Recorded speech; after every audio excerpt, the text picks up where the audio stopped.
This is the timeline we live in. This is our reality. This is our world now.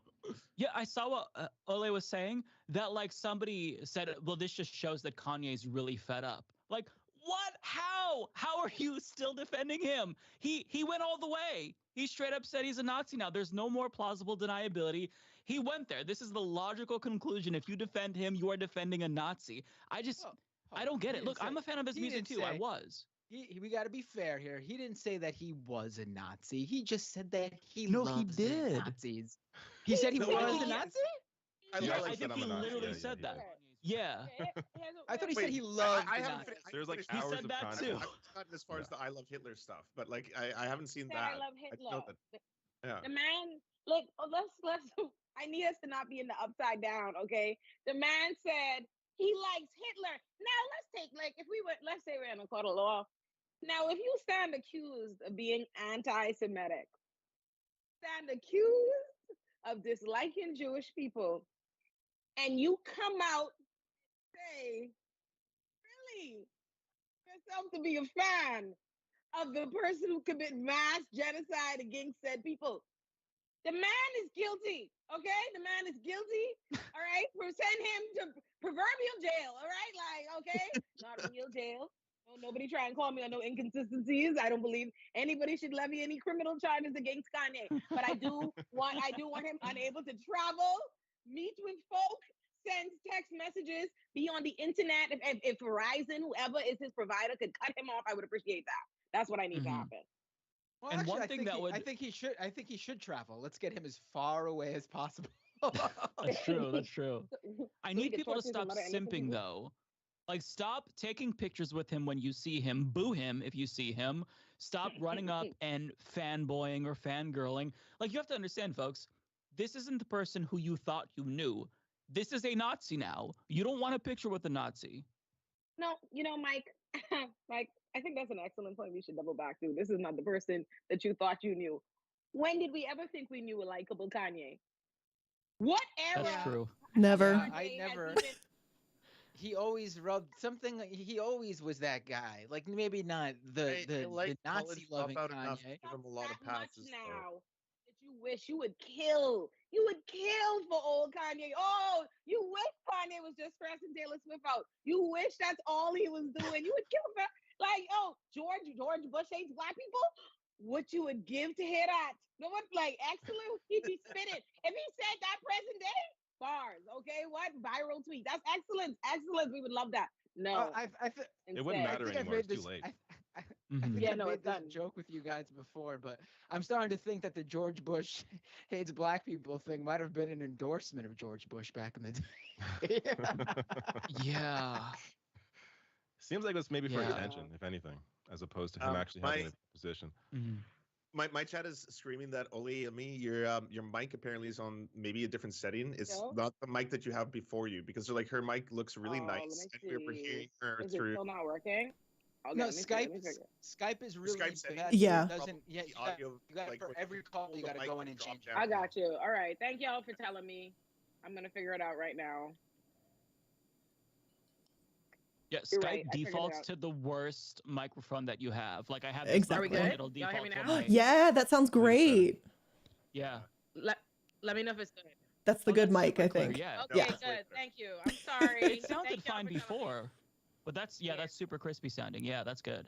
Okay, great. Excellent. Excellent. All right. No one talk shit. I did my best. Listen, they were on my head. Yo, they messaged me. It's funny how people on the internet can do the most minuscule thing in the most dickhead way they could. Let me tell you how they were messaging me.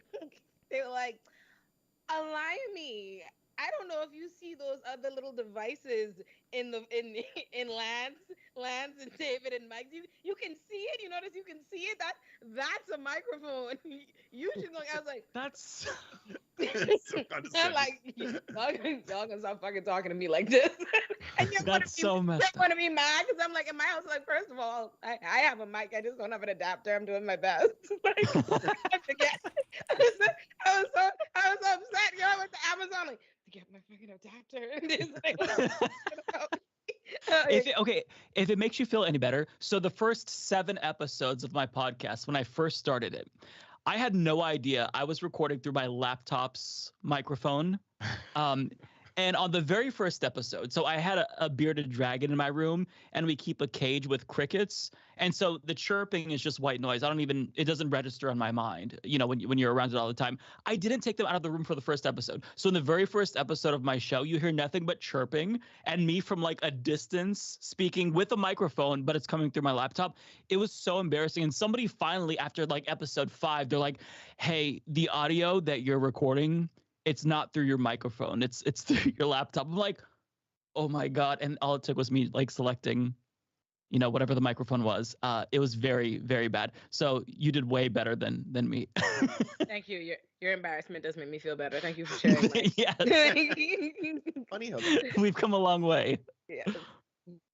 Okay, one of the things I do want to say on a serious note when it comes to the situation that we were all just talking about is that, like, obviously this whole train wreck and this dumpster fire is one thing, and one thing just to witness. But the fucked up shit is I really hate seeing Nick Fuentes' little booger eating, cum hunting, smiling face.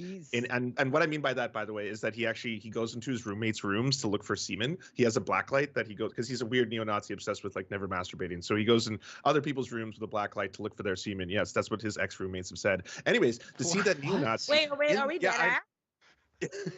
I can't true. tell if we're being satirical, because if that's real, No. Yeah. This This is real? I know. I switched I've back and never forth heard of really this fast too. sometimes. What? Oh, okay, I've so heard yeah. of it. Yeah.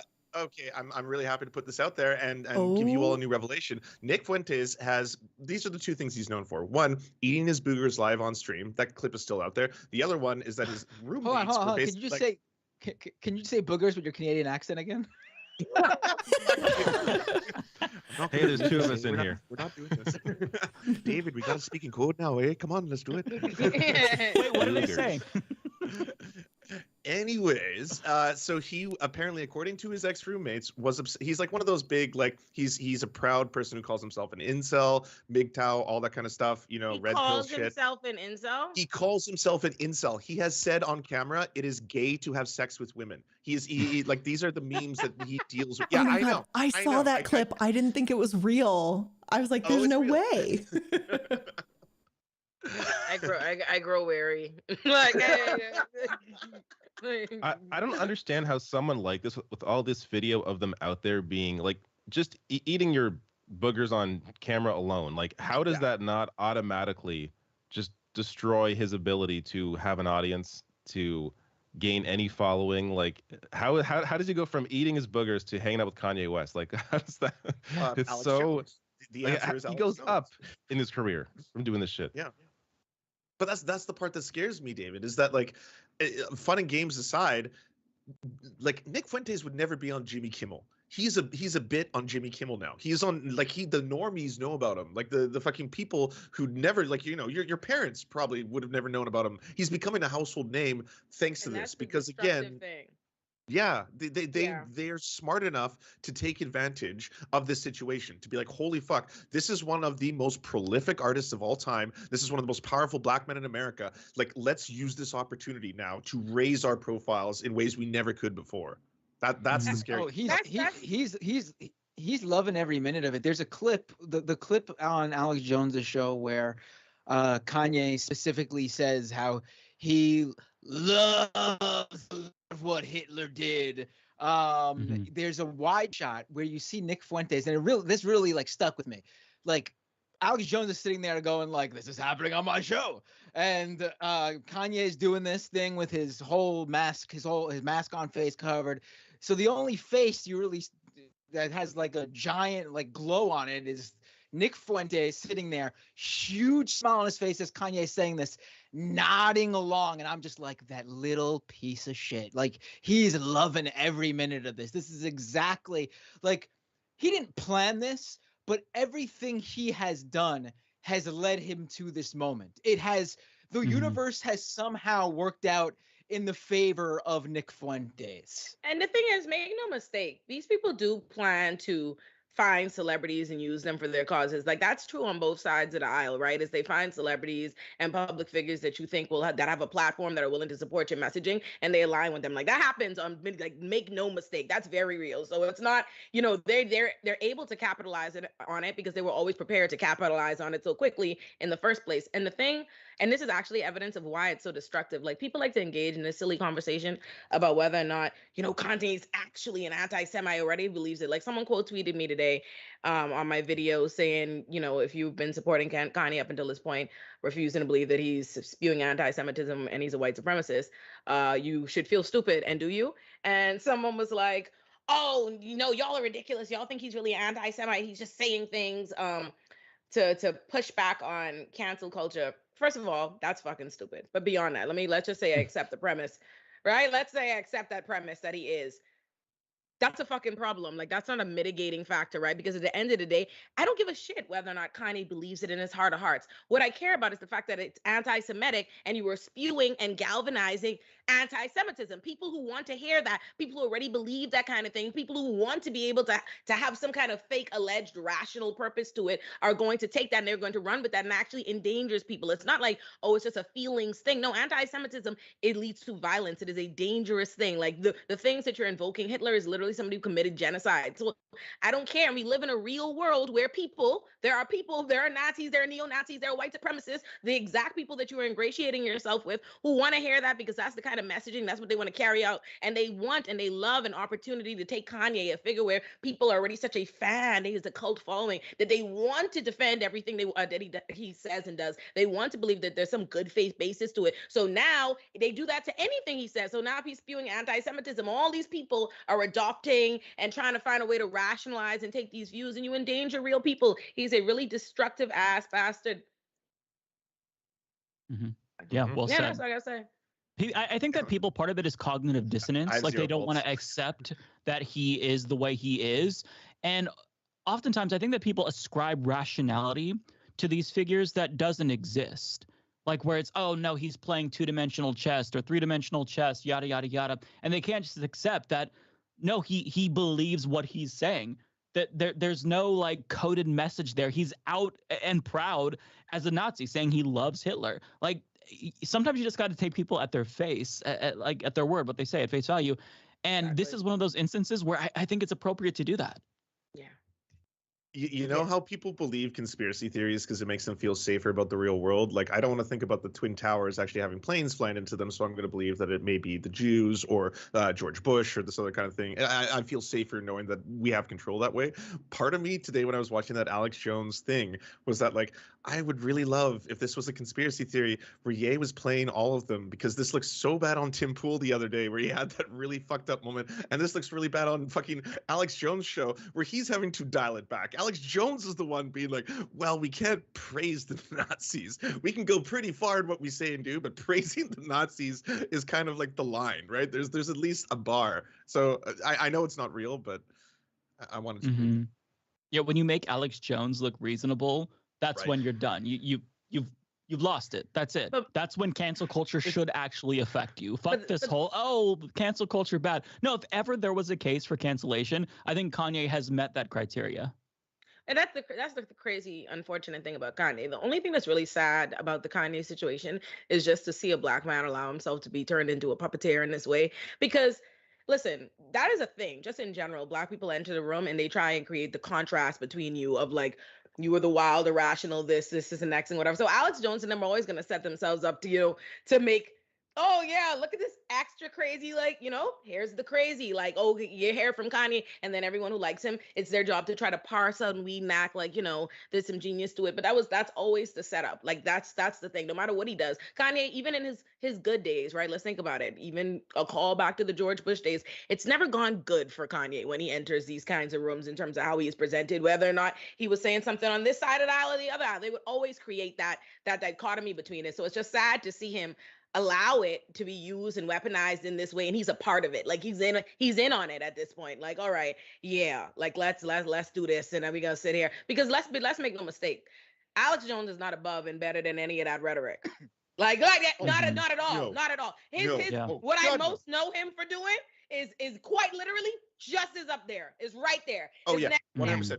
So I have that's direct. fair. I have direct examples of this. The other day, if anyone doesn't listen to Knowledge Fights, they are an awesome podcast that breaks down every single lie that Alex Jones has in every single episode of every single thing that he does. And he had an episode a couple weeks ago where he was straight up saying that like there's a 10-to-1 ratio of black people killing white people in America, and then after was talking about how gay people eat feces and shit like that, like this. And then he brought on a dude. His guest star was a fucking guy who was trying to tell us it's totally normal to talk about Christian nationalism. Why don't we say that we are proud Christian nationalists? And he was like, that makes sense to me. This is like, he gets so much cover as a white supremacist because of the fact that he's a meme, because of the gay frogs, because of all that kind of shit. So people don't think of Alex Jones like, oh yeah, he's a white supremacist. But the dude, like, the writing's on the wall. He says all this stuff all the time. We just see the memes and we think he's fucking hilarious, you know? I see him purely as a white supremacist. I see I'm on Black Twitter. I don't get I never seen an Alex Jones meme in my life. I know him purely batshit crazy white supremacist. That's all I literally exclusively Alex Jones batshit crazy white supremacist. That's all I know. I'm like, ooh, scary. Well, I guess that's the difference. Did you all see the Kim.com response?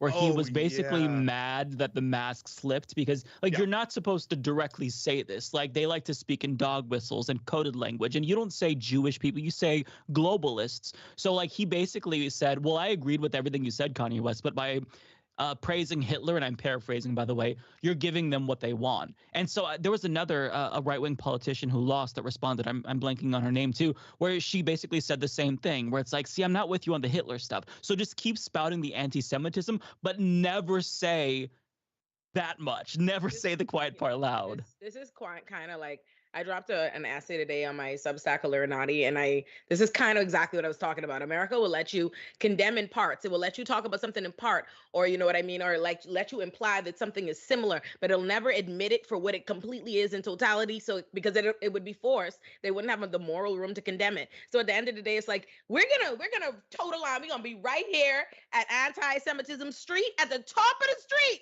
at the top of the street. But whoa.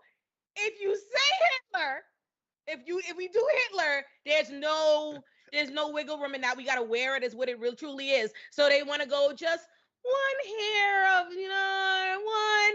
one hair shy, and then it's just rhetoric. Yeah, they always need like a little exactly. bit of plausible deniability, just like the tiniest bit. Just as long as there's like one dumbass in the world that thinks that they're not what they actually are, then they can keep skating by on that idea that they actually aren't that obvious thing. So that once you actually call it out, once Kanye actually says that he's a Nazi and that he loves Hitler, that's it. Like there's no more pretending. You can't even pretend to pretend anymore because now it's just out in the open. It's obvious. Did he say that? I didn't finish the broadcast. Did he actually say like I'm a Nazi? Yes. Yep. In the broadcast. Yes. Oh my god. I know you fucking lying. You're playing it. Oh, I'm so disappointed in myself that I don't have no like patience. Alex Jones is like, I don't like he doesn't like hearing about Nazis. I'm not a Nazi. And then Kanye West goes, I am. Oh my god. And Alex Jones goes, you're what? I'm a Nazi. He straight up, I covered in my video. He straight up says it. It's completely insane. Yeah. Oh my god. I'm so upset with myself. Y'all don't understand. I got so fucking giddy with glee at the when he just at the I like Hitler shit. I was like, oh, this son of a bitch! I got him now.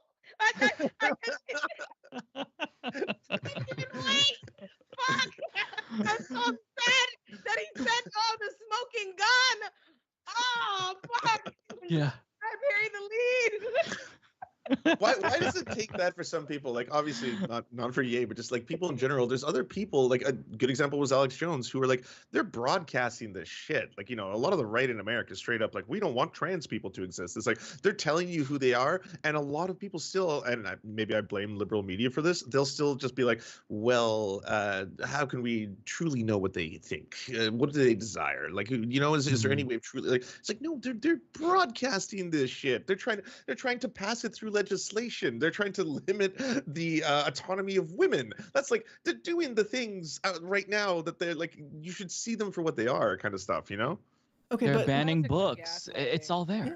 Sorry, go ahead, Blaine. No. I was gonna steer us back to Kanye, but anyone who's really shocked by this Kanye behavior it has really just not been in the loop about what Kanye has been about. I mean, I don't know if y'all know this, but back in 2011, he compared himself to Hitler then. Like, he was already laying these cards out on the table. This is not new information. So it's kind of just anyone who's like, oh my God, I can't believe it. You're just like, I mean, not really. You could. You have to understand that at the time he was disorganized crazy, right? Like, you know what I mean? Like, he was still very like the consistent. You didn't like the thing that makes it's undisputable that Kanye is mentally unwell, right? And he's going through things. Kanye has mental health issues. Like, Kanye is not, you know, a fully together person in terms of these things that he's doing. But it's the organized fashion and that lets you know, like, no, these are conscious choices. This is not a mental health episode. He knows what he's doing because he knows where he's going. He knows who he's doing it with. He knows when he picks up, when he drops certain angles, when storylines. He knows when to, you know, go about it. So that's all you know. But at the time, and back then, we were black. You have to understand the reason, you know, black people love Kanye, right? Like, we're not just gonna, as a community. I don't mean when I say we're as a community, not me, because I fuck Kanye, right? Like, but as everybody, I'm not gonna just let go of Kanye. Like, we're deep in the he ain't been right since his mama died excuse. 2011, that's the beginning of he ain't been right. His mama just died. No, we wasn't. People weren't trying to hear that then. Like, you have to understand, there are black people still riding for Kanye. Even the ones, even the ones who are against Kanye in terms of what he's saying. You know, let him go chill out for 6 months and put out some music. You know, we gonna go right back to the, you know, he ain't right. So no, they wasn't trying to hear that in 2011. I assure you. I am so sorry, Blair. They was not listening to that shit. He might have still been with black women in 2011. Nah, we wasn't trying to hear that. Like, I just think more from like, there's a lot like when I covered Kanye West about a month ago in an episode, I thought this was it. I didn't think it could get much worse, which is why I'm like, oh, here we are a month later. And I'm like, oh shit. But a lot of white folks, myself included, are not super keen to a lot of that information. And sometimes it's also in a weird way hard to translate it to be like, hey, by the way, lots of folks already know about this. It's just not like our community that already is aware of it. And sometimes I think that falls on us because we either don't know how to be aware or just don't care until something goes absolutely through the roof like this. But there was a lot of people who didn't know that that was even said all the way back in 2011. And people thought the most controversial thing that he did in past tense was the whole slavery was a choice thing in like 2017 or 18. And I was like, no. It goes much farther than that. That's when it definitely got on like, you know, white liberal radars. That's when it was like, whoa, that's really intense. And then like even at that time, not everyone knew that behind the scenes he apparently was praising Hitler in that like that TMZ interview. That was just something that never like, you know, made it out. But like that was the first time I think, you know, a lot of white liberals were like, oh, okay, so he has some pretty yikesy takes on this shit. I think the problem is people don't have an actual understanding of white supremacy as a whole. I think on both sides of the aisle, like, because a lot of conversations I've had with my black friends who are prepared to ride or die for Kanye, and they don't understand. Or even when I talked about it on Rising, you know, Robbie laughed at that. Like when I'm like, oh, he is spewing. This is, you know, textbook white nationalism because it seems ridiculous because he's a black guy and he's saying these things about Jews and you know, Chris Rock had a joke about this once, like black people, we don't dissect white people. It's just like it's all white people to us, you know, don't get involved to you know, and I think people don't seem to realize like actually white supremacists don't just hate black people. Gay people right there at the top of the list. Jewish people are right there. Like those are that's the staple, like that's right there. Like this is the go-to. Like, yeah, like Chris Rock has a joke about that. Like, oh, once people start, you know, once people started getting real racist, he starts listening. He's like, oh, you know, black people and Jews are next. That's a whole thing. It's a thing. So yes, like, once he started spewing as a black person, when he started spewing anti-black rhetoric, and he started ingratiating himself with known white nationalists, to me, goes without saying, the next thing we know anti-Semitism is coming, because that is when they teach it to you in school, like, hey, what do white nationalists believe? What did the Klan believe? Who did they hate? Who did the Nazis hate? That is it's a bullet point. It's like one of the things you would learn for the test. That is a part of it. And I think that's the mistake, is people don't really realize that. So they don't really understand what you're talking about. That's why they laugh at it. Like they don't know what they don't know. Mm-hmm. Yeah. Online there's a lot of overlap with misogyny as well. Like there's like you can see this intersection between a lot of the like men's rights, MGTOW, red pill communities, the Andrew Tates, all that kind of like, oh god, we got fit, you know, you got to be a big fucking top G, all that shit crossing over with like actual alt-right neo-Nazi shit too, where it's just like a lot of disrespect towards women, misogyny overlaps with this, and these communities can find, you know, similar beliefs and stuff in the same circles, which also really fucking sucks because it's also so popular. Like the thing that I hate is that like the Andrew Tates, and before he was like, you know, banned off social media, all these motherfuckers get so promoted by algorithms on YouTube and other shit because this stuff sells. It keeps eyeballs on it. People want to watch controversial shit, edgy shit. And if you got a guy going on there, or so like, you know, it's like, Ye's being racist. Whoa, what? One of the most powerful black men is being racist? Crazy. It's like, oh, Andrew Tate is saying that like women deserve their own rape. You're like, oh, whoa, I'm going to watch this. This is wild. And this stuff just gets fucking fueled and funneled. And unfortunately, it all overlaps. Well, here's what sucks. If Kanye West was a woman, he would have already been put into a conservatorship for these antics. But because he's a man, we say that he's just a misguided genius. And I think that's a bit fucked. I've never heard that take before. I mean, I have heard that there would be a certain difference for sure. I'm not going to push back on that at all. No, it definitely would have already been done. Yeah, it definitely would have already been very done. True. Very true. I did see though that there's something in the works of some sort. Whether it happens or not, I don't know. But it definitely would have already been done. You're right about that. Mm-hmm. Yeah, especially with like that powerful family. Like think of the Kardashians. Think of the overlaps between those different groups and all that kind of stuff. Yeah. I mean, yeah, like compare him to Britney Spears. There's no comparison, right? Like he's way more out there than she was when she was in her. I would say comparing him to Britney Spears is very mean to Britney. There's no. Yeah, exactly. That's what I'm saying. Like it's not even close. Yeah. Britney Spears is on Instagram just posting topless photos or whatever, and which she does not deserve to be compared to. No. Yeah, I think the thing with Britney more than just like, you know, because there's some intersectionality of a few things, right? Because, you know, white woman, different thing. Like there's so much to unpack there, right? White woman, black man, all these different things. This is a huge yeah, it's a lot. I'm thinking, I'm like, oh, I'd have to write a paper. I see a few different things to explore.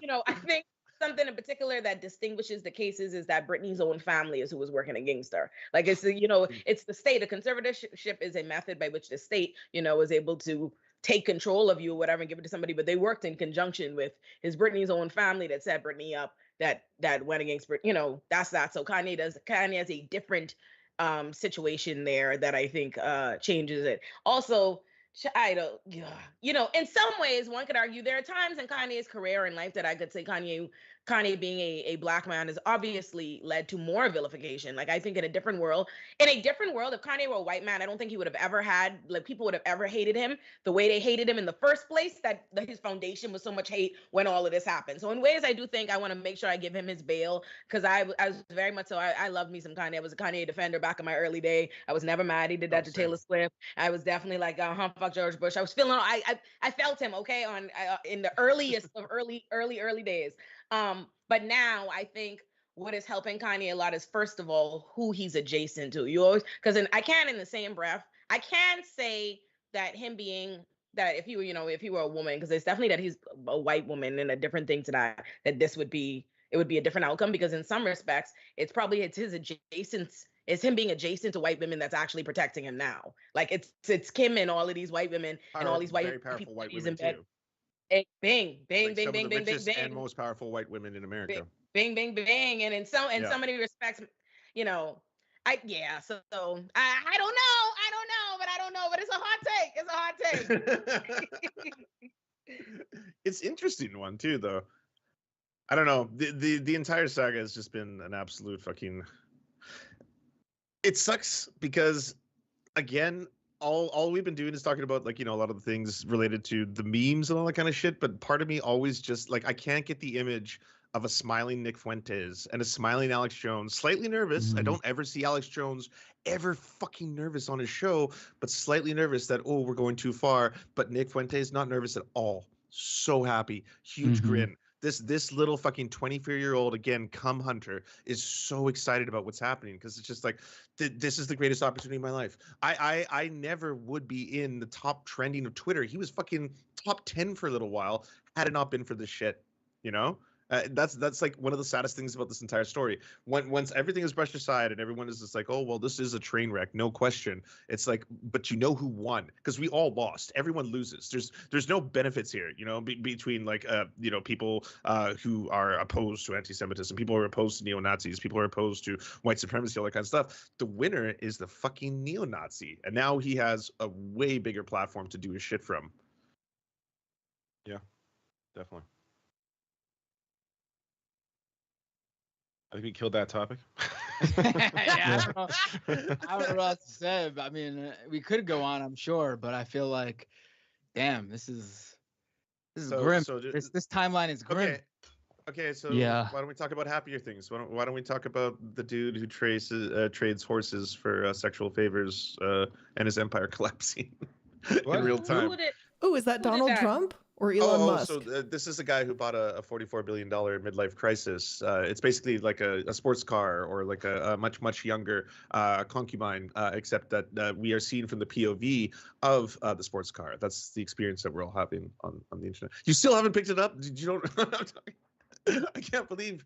No, you're fucking with me, right? Elon Musk. Oh. Yes. Like horse? Oh, the horse thing. That's The right. horse like just threw everything off, Lance. Yeah, if the I'm, horse I'm just like, threw- I'm, That's like wait. that's an old story now. You Yeah. should not let him leave that though. He's a monkey torturer. He has Oh, the monkey economics. torture, He believes yes. in trading horses for goods and services. Come on. Well, I mean, I'm Yeah. sorry. I'm sorry. Where do we start with Elon Musk? I don't even know. Like, Oh Lord, Elon. Oh, Yeah. now I'm upset again. What about him? like, He exists, that's the Immediately, I problem. want all the smoke. like, Well, he at least proved that billionaires aren't very smart. They didn't get that money because they're smart. Just they won the lucky sperm club, and it's just about luck. I think that he disproved the notion of a meritocracy fully. Everyone can acknowledge now that being talented isn't necessarily going to translate to success. So I am thankful with regard to that. I do like the way that he is going after brands, and at the same time, he's kind of crushing his own brand. There was a Financial Times article, no cap, that said that he was calling up executives when they pulled ads from Twitter and personally berating them. That to me is wonderful. Like, it shows you how petulant he is. Like, whenever I think like, am I being too petty on Twitter? It's like, no, I'm never Elon Musk level petty. So it just, you can look to people like Elon Musk, and even if he may have a lot of money, that doesn't mean that he's intelligent. That doesn't directly translate into like being a good person or more valuable. He's just a dumbass. And that's what the Elon Chronicles has proven to me. What I'm hearing from you, Mike, is that you're not lining up to get your Neuralink chip implanted in your head. If nothing really changes in politics, maybe I'll do that. Get the Neuralink chip in Minecraft. I'll do that to myself if nothing changes, if the doomerism continues. But right now, I'm not there yet. Yeah, I mean, you don't trust Tesla's his work on Tesla to make a solid chip that's not going to fall apart in your head. Yeah. I need a little bit more tests. Although I did see that he was going to get the chip himself. I don't know how true that is. I mean, he probably won't, but apparently he wants to do it or something like that. Yeah, I would encourage him to do that. That'd be great. Well, Put it in Tucker how Carlson also. You know how you can tell when someone has a Neuralink chip in their head? Their face will suddenly burst into flames. They'll start running into children and yeah. Right, yeah. Like World War Z style. Yeah. Oh my god. Yeah, I was also curious. I don't want to change the subject if you all want to stay on Elon Musk. No, but go did you all nuts. see- There's no so rules. This whole thing is just say we're figuring Free out as we for all. go along. Okay. So I Yeah. discovered something that I'm for some reason fascinated with. Spider-Man is real. There is a pro-life Spider-Man, and I saw he was on Tucker Carlson, and he scales buildings to get out the message that abortion bad. And it's something I don't even know where to begin with the story. I talked about it on my Twitch stream. And he was he offered Tucker Carlson to go with him climbing. Tucker Carlson unfortunately rejected that. But yeah, he doesn't have any gear. He scales buildings, and he's trying to raise money for this anti-abortion fund. So and he looks like Peter Parker, kind of like a Fucking Peter Parker loser. type. A fucking loser. You see why we have to? You see why we have to shame people? Like I'm not like you Bullying is important. No, whoa, thank you. I'm so glad you said it. Was that a tip of my tongue? I was like, woo! Thank you so much.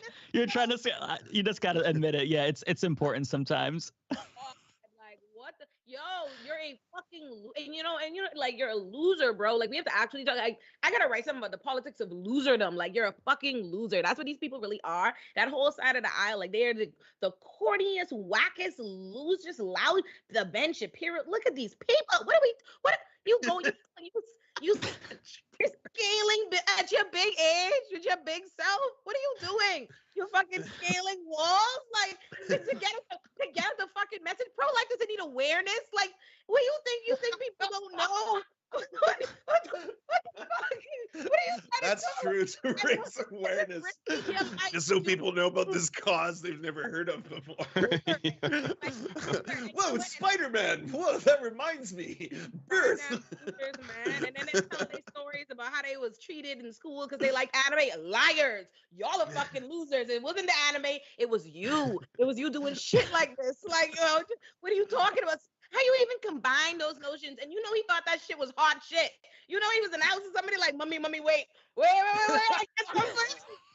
I'm about to fuck him up with this one. He's like, what if I took Spider-Man? Take it. Abortion. Like, a loser. Well, and the meme is already pre-planned, right? Like there's gonna be a meme. It's claims to be pro-life, dies, falls off of a building. Like that kept running through my head. Wow. Fucking Peter Parker, like Claims to be pro-life. Yeah, like he has the Spider-Man logo on his back, and so you can Google it. And yeah, he said on his back, like tattooed. It's like he was wearing a shirt, and he's scaling. Yeah, and he was high up. Like if he were to fall, that's it. So it's not a very pro-life thing to do, but he's doing it. And you know what's crazy about that? Let me tell you how you're a fucking loser. I hate to say it. And this is no slander. This is no slander to Spider-Man. Spider-Man does not deserve the strays he's about to catch.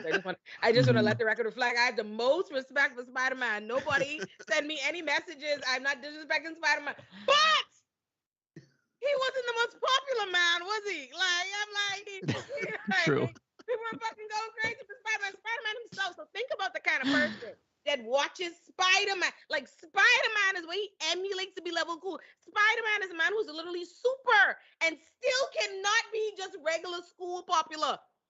Like nobody fucking with Spider-Man has about 2 friends and 1 bitch. Like that's it. That's all he got. And this man was watching that like, oh, if I could be like this boy one day. Like he's relatable. That's why it's relatable. It's the coolest part of the movie where he catches lunch. Like that's the 2 friends is the goal does. for a lot of us. He catches a bunch of lunch. And you're like, whoa, he really showed them. He caught the lunch. But I love how this is going to totally lead to an anti-SJW Avengers where like Turf Thor is next, because this dude is going to make the rounds. He was already on Tucker Carlson. He's going to go on Tim Pool's. So there's going to be like other variations of like the superhero where there's like a like I don't know, some anti-Semite Thanos. Like they're all going to form together. Thanos. Like just it's going to happen.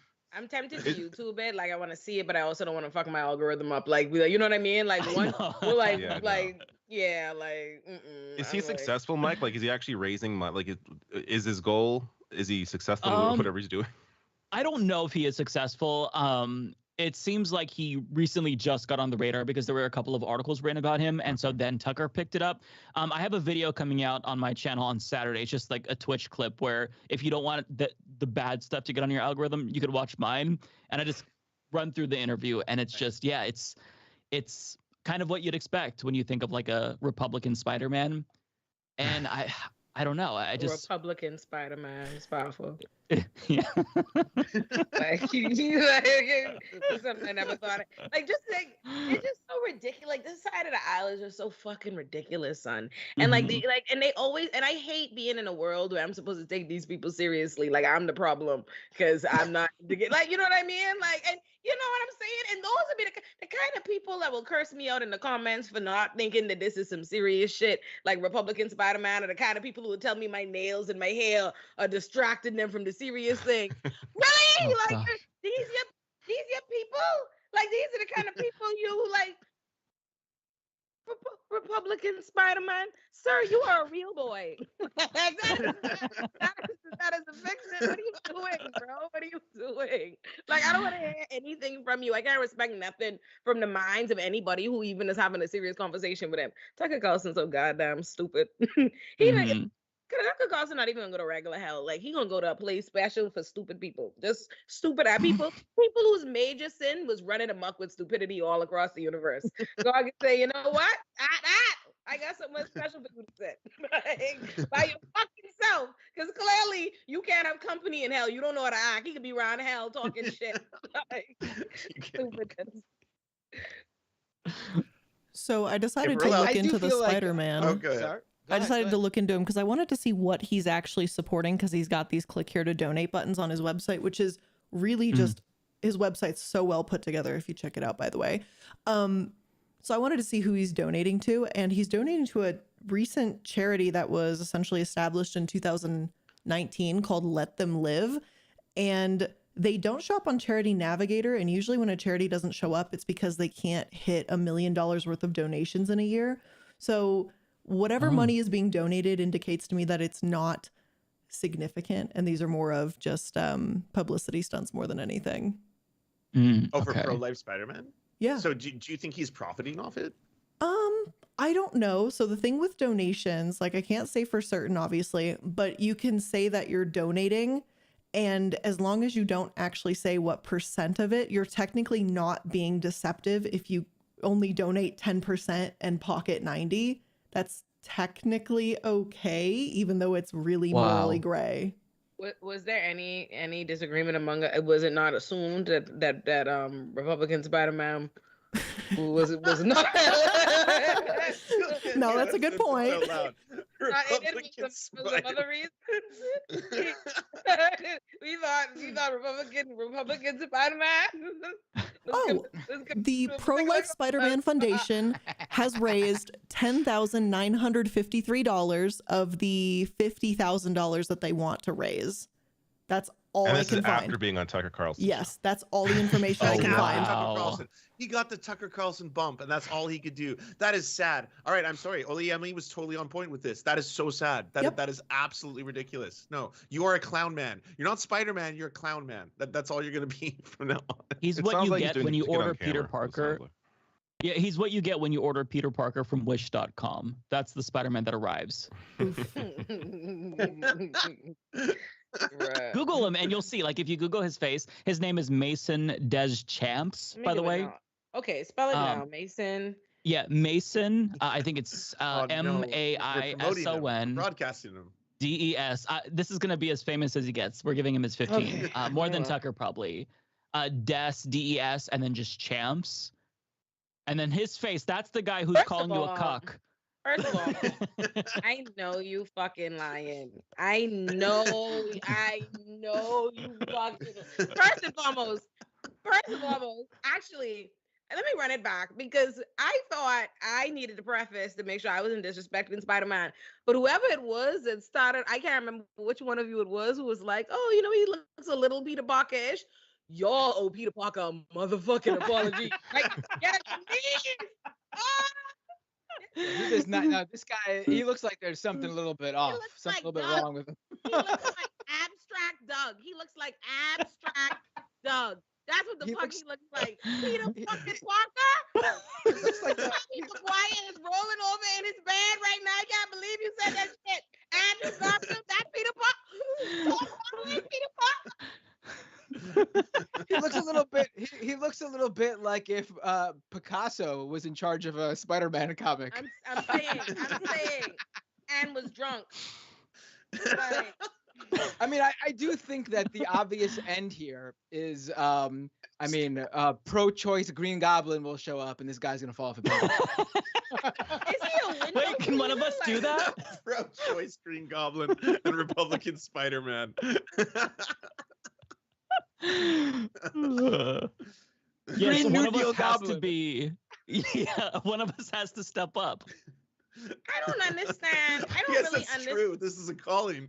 I'm looking at one of the videos. Like so the here's- banners. I personally am perplexed as to the messaging, right? Let's I guess since now I'm forced to have to engage this is a real thing. I'm in too deep now, right? Nah, So you can't there's look a away. video, and the man is hanging from the window like a chimney like a chimney sweep. But anyway, and I assume he's not talking. Then there's no audio. You know what I mean? He's from a fucking on the side of a building, and the caption says the fight is still raging. Conservative media for whatever reason has yet to pick up on this story.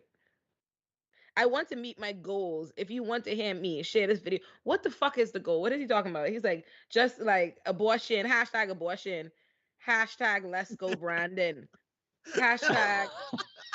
He's dropping Brandon. Is he doing this while he's climbing? He's like Republican Spider-Man mid-climb while he's like putting this on the socials. Got a gram. Like, what are you trying to bring awareness to? What's your goals? This isn't like his personal fight. He don't got no bitches. I know this. No one's pregnant for him. Like this is not his lived experience. Can you imagine trying to describe that? It's like, hey, I'm sorry, I gotta take the day off. I'm ascending. It's like you're doing that shit again. You're climbing fucking buildings. This man right here is having trouble getting the women. Why? I Everyone can't- laughs at you. I can't with that picture. Does this seem like somebody who the top of their problems list is about whether or not women is having his babies? Yeah, it definitely seems a lot less like a Republican Spider-Man and a lot more like a Diary of a Wimpy Republican. Yes. Ooh. Yes. He do look like that automation. I feel like I'm bullying a middle school kid right now, but it's also warranted. Like he probably hasn't been bullied or like told by his parents to stop. So maybe we're like that parental figure in a way. This is how I'm rationalizing just being a dick to someone, but I kind of feel like it's deserved. It's just so bizarre. It's weird because like the amount of effort and dedication it takes to be able to scale a building like that takes work, right? Like so he dedicated himself to be able to free climb, and he's this fucking stupid. Like it's just so bizarre to me. Like if you have that in you to be able to do something that is so impressive, scale a building, that's impressive, but then you're also a hateful piece of shit and you're a moron. You can't get laid and you scale buildings. Like that's some fucked up shit. Like if that's crazy to me. Hold on, I'm gonna cry. They I'm already almost crying and I haven't even seen it. they arrested him.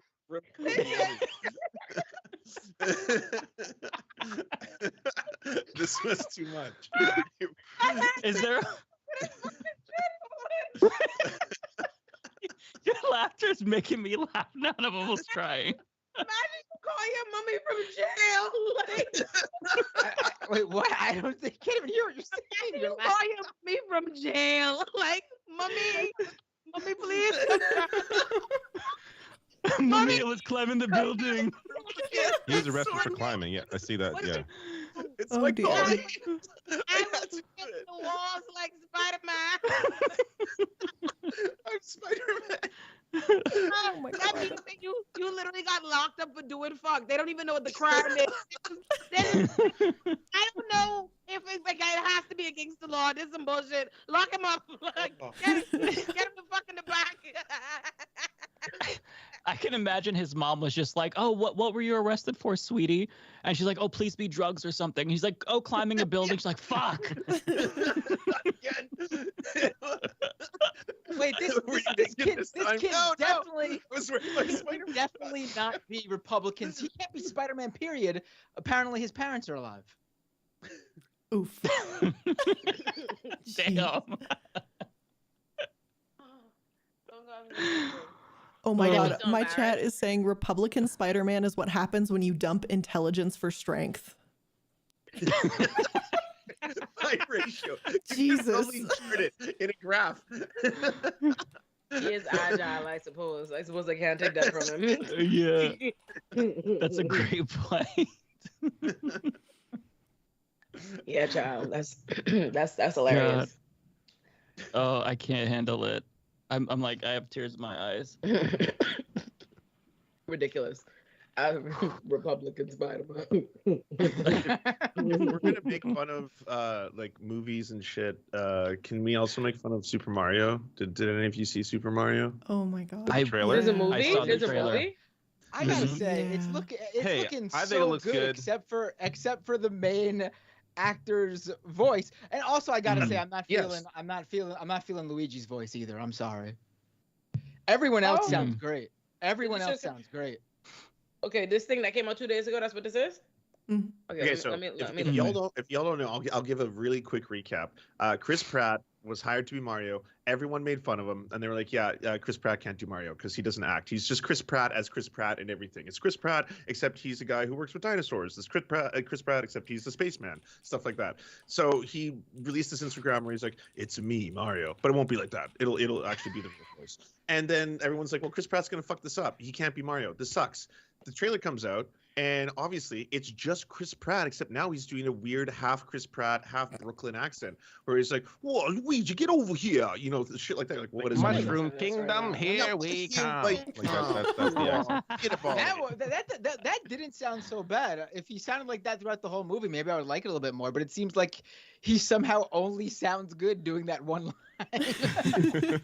But did Well- any of you watch the French or Portuguese? I was just gonna dub? say that. Yes. Yes, they My got good word. voice actors for those. Yeah, that's Mario. You know, it's like, "Aha, Mhm. Luigi," and you're like, "Whoa!" out of nowhere. Okay. I so I'm wonder gonna though, watch like French 90 dub. minutes of hearing, "Ah, woo, woo, woo," like, wouldn't that get annoying? Like, That's like, true. I Chris would Pratt's tire voice myself. isn't great, but I don't think it's like it's not going to get in the way. Like it's fine. It's serviceable. I think Jack Black as Bowser is going to carry that movie. Oh no, he Mhm. crushes it. Like- In fact, I think it's hilarious Mhm. that Jack Black did so well, considering how bad Chris Pratt has done. Because it juxtaposes, like Jack Black has a passion for this shit. He's like, "I love this franchise. I'm gonna be Bowser. I'm gonna give this for my children. I am Bowser." And it's like, whoa, and you're like, whoa, okay, all right, Jack Black, you crushed it, no question. Yeah. I mean, it's tough. Like there's, because if you have the Mario voice, like that high pitched Mario voice for 90 minutes in a speaking role in a movie, I don't think that lands. Like that's got to be annoying. So there it has to be toned down a little bit. I'm sure there's a better version out there in the world than Chris Pratt's, but it's not so. Like I think my feeling is the writing is going to carry the movie. It's going to be good enough. It's going to be, I think, a fairly good animated film.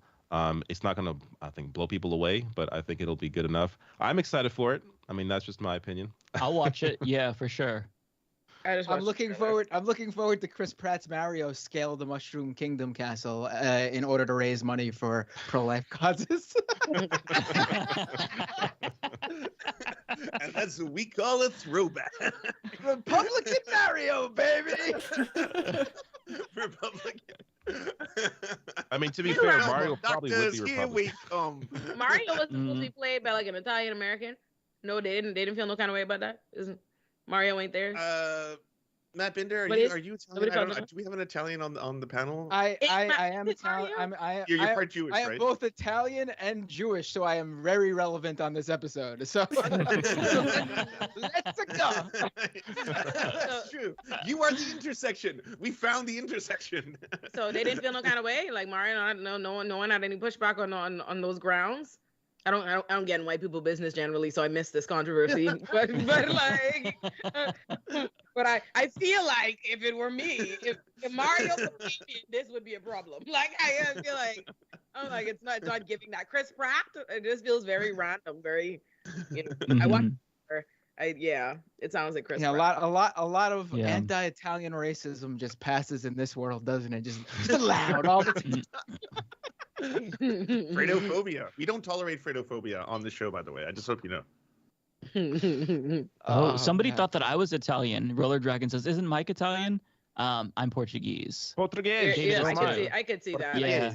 Because your last name, I could guess that. I could see that. I can see I'm what half you're feeling Portuguese, so we're Portuguese brothers. You're then. half Portuguese. Yeah, we I are. didn't know Yeah. that. Oh wow. What's the other half? White. I was just about to say. I was like, The oh, witch of the whites. There's a lot of whites to go around. My grandparents were born here. That's like, if you go really back, it's like, I think English, French, but Okay. Mm. I had no connection to that. lots That's of fair. white stuff over there. Mhm. Blair, I just be staring at your thing because like there's no way for me to know how you're reacting, and I'm just like, let me What look at am I this little doing? eye and see if it give me something. It's kind of tracking. You can't figure out which I eye to love that. track.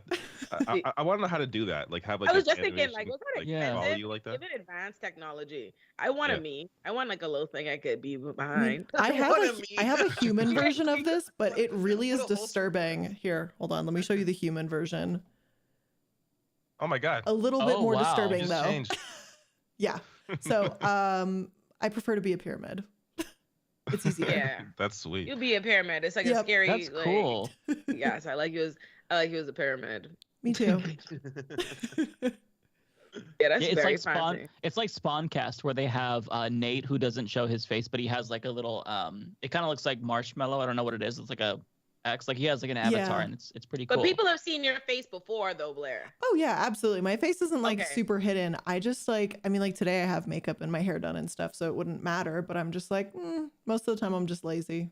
I don't My want to put makeup's makeup normally on. done, but I didn't do it today. I had intended to be cute for this, but then I was. Yeah, but busy you living look my life. so fabulous. I don't think you understand, Miss Thing. I am an Flattery. actual dumpster fire, like without makeup. Like I need it. I'm old and white. Okay. There, my It's whole not a chat is mold, saying, right? was that the face reveal? My chat's asking. It's like they're like, is this the official face reveal? Is it the first time? Oh, I mean, maybe for that, like, I guess VTuber probably. I think I've used it once before and it freaked out my chat, so I've just never used it since. It freaked out my chat. The regular face is hilarious. I Yeah, never it- thought I about think- that, like hiding one's face. That'd be lit, probably. I feel like if I Do you could not, go do back, you not know about I that would whole do section that. of the internet?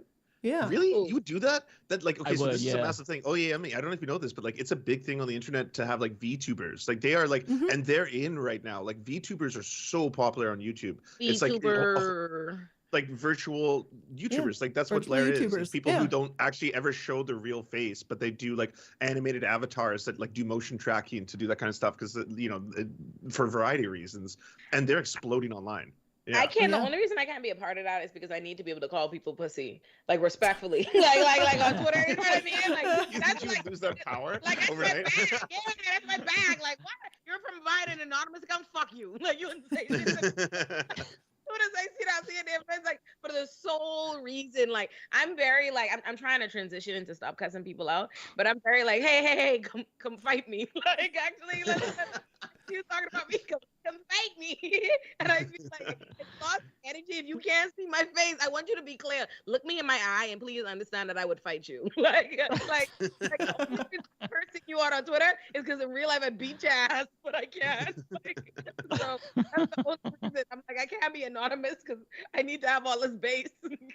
Also, probably the Hill Rising wouldn't allow just like an avatar sitting beside Robbie there. Like, Probably what would not. that look like? I'd be lit. I can only I can only imagine that I'd be received like like honestly they might prefer like if like a thing of me rather than the real me ever having seen me. They might have responded better to that.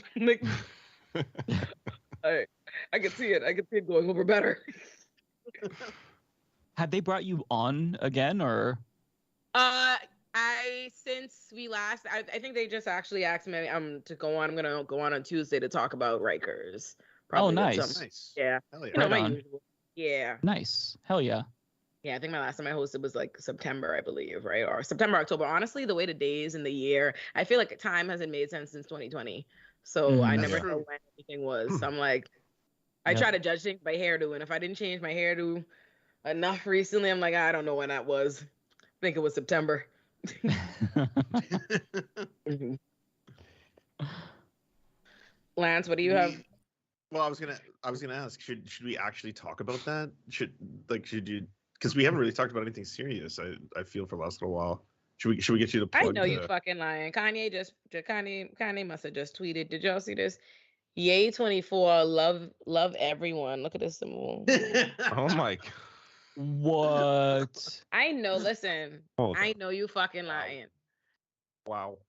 Wow. Oh my I also god. saw earlier that he Oh, dear. tweeted out, I assume this was Nick Fuentes, but he tweeted out about the Gripers and then linked to Nick Fuentes' Cozy TV on his official account. I'm like, this is Oh fucked. shit. Yeah, this is so fucked. You are giving Yikes. neo-Nazis so much power. It's unbelievable. And one of the things that I was doing on my show not too long ago was like trying to go through the history of when white supremacy in America especially was really, really starting to ramp up. There was this amazing alliance between black communities and Jewish communities where like a lot of people don't know this, but MLK during that infamous speech that every Republican likes to fuck up and talk about like, oh, this is what it really meant kind of shit. The opener for that was a rabbi. There was an alliance between both Jewish communities and black communities at that time because they were facing white supremacy. And then it was like they were banding together. The only people who benefit from Jewish people and black people fighting each other is white supremacists. That's it. That's it. On God, That's on the God, only one. Yes. on God. First of all, and this is my thing. This whole, as a general rule, and I want to say this: there are obviously the black people who love Kanye so much that they are, embracing foolishness. But for the vast majority, recognize that this is nonsense, and also recognize that this is revisionist history. All this stuff they're trying to say between Jewish and black people. Everybody knows Jewish and black people are cool. Like that's just this is just. Give me a break with it. Come on, we know it, and it's like even beyond just like historical facts, right? Because we know that there've always been traditionally been an alliance between those communities. But even just pop culture, even on our pop culture, we've referenced that. You watch Girlfriends, Tony's husband is Jewish. You know what I mean? And they talk about that, like it's in that. It's a thing. It's a well-known thing. So it's just ridiculous to see them trying to switch up now and suggests that there isn't this kind of communal alliance between the two, and unfortunately the thing that people forget, the whole purpose, I was saying, they think these aren't on face value, they don't think they're harmful tropes. They're like, oh, this whole Jewish people run the world thing. I'm like, bro, listen to me. You don't think, as like, you take a traditionally oppressed group, and an oppressed group of people who have literally been the victims of a genocide, persecuted people, XYZ, and then the groups that want to persecute them are the ones now trying to create a division between these two different groups and saying, oh yeah, actually your group has nothing. Like these tropes are intentionally done that way to say, oh, black people have nothing, and then trying to say, oh, the Jews have everything, they actually can control it, everything, and trying to direct ire over there, all the while you're leaving the white supremacists to busy themselves with all the white supremacist shit they want to do in between the two. It's just like, oh my God. Mm-hmm. And I researched it actually. The CEOs of the majority of a lot of the largest banks and Wall Street firms happen to be Irish. And then I went down this rabbit hole. Actually, it turns out the last two Democratic presidents have also been Irish or part Irish. And then I went deeper into this rabbit hole and I found out that a lot of police in America actually happen to be Irish. And then I was like, oh my God, why has no one asked the Irish question?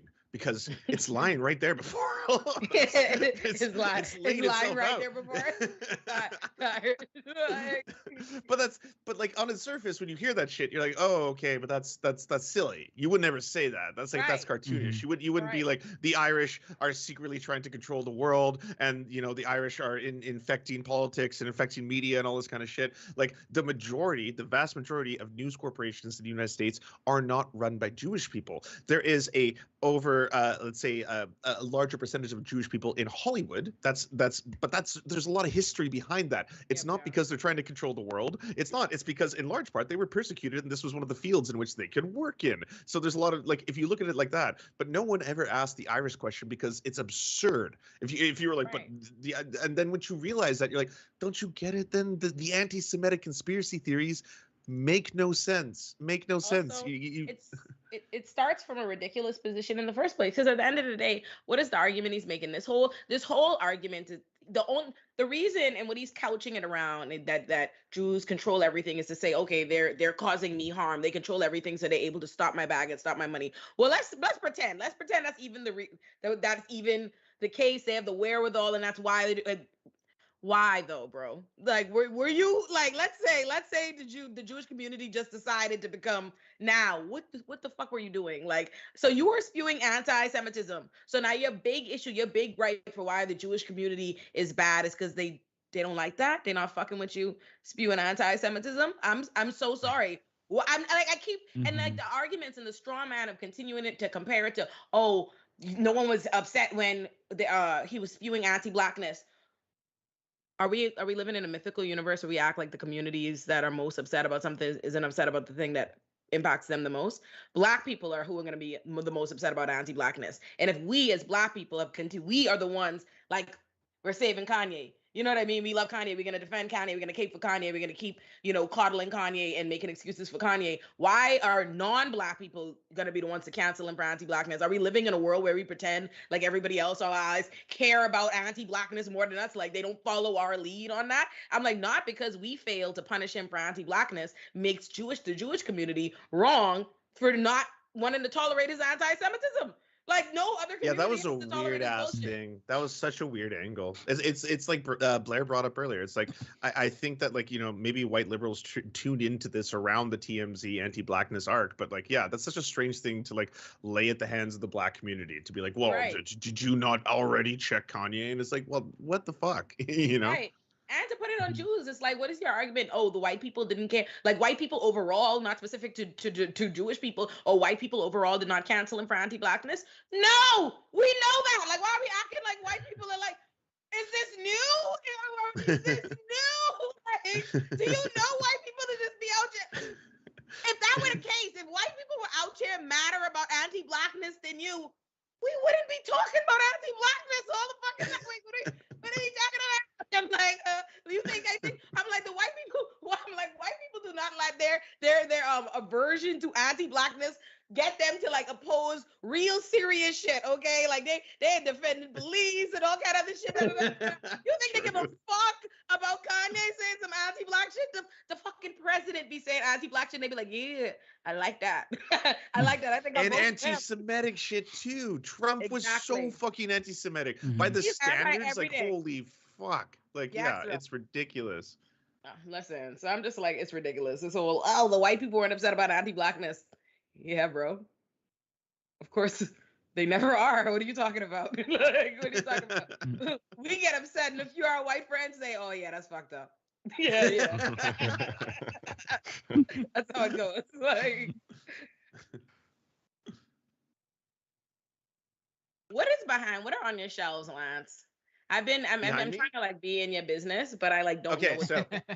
So we got a bunch of plants. My chat has named them. So we have Figgy Smalls over there, as well as Plantifa. Those are two of them. And then behind me is a bunch of like literature. I like to flex to say that, like, oh yeah, I read the theory. So you got some Angela Davis about prison obsolete, that kind of shit. Just be like, oh yeah, no, I've read the theory. I literally have the theory behind me. Don't worry about it. Right there. And then there's a Miss Pac-Man machine right behind me.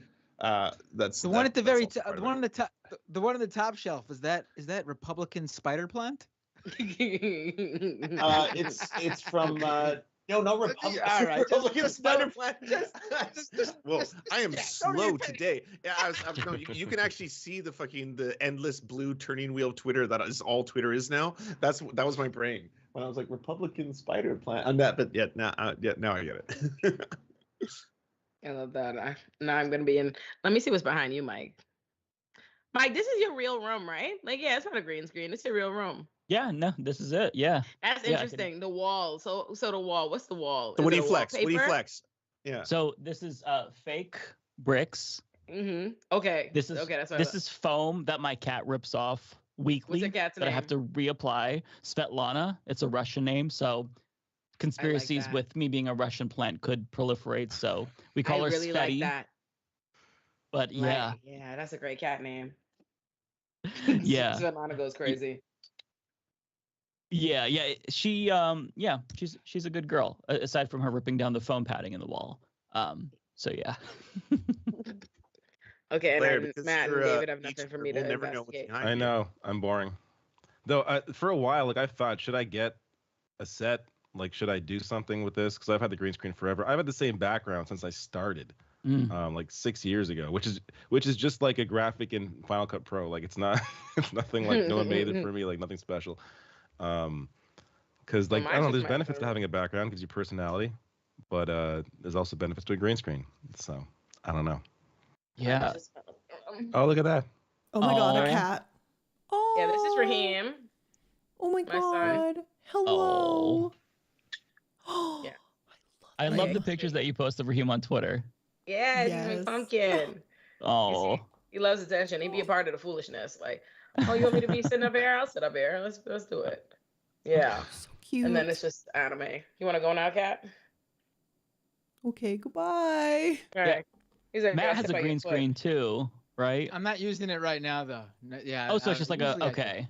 That's just my You're Okay. actually in wall. a white background. Oh, okay. Oh, okay. I wasn't sure if it was like a green screen, but like turned white. No, I'm just in a very my studio is like a walk-in closet. So there's not Oh, okay. there's nowhere to put any shelves or anything. Mhm. It's literally just the room, and then I have the green screen, so you can't tell I'm just in this small room. I just living room it up.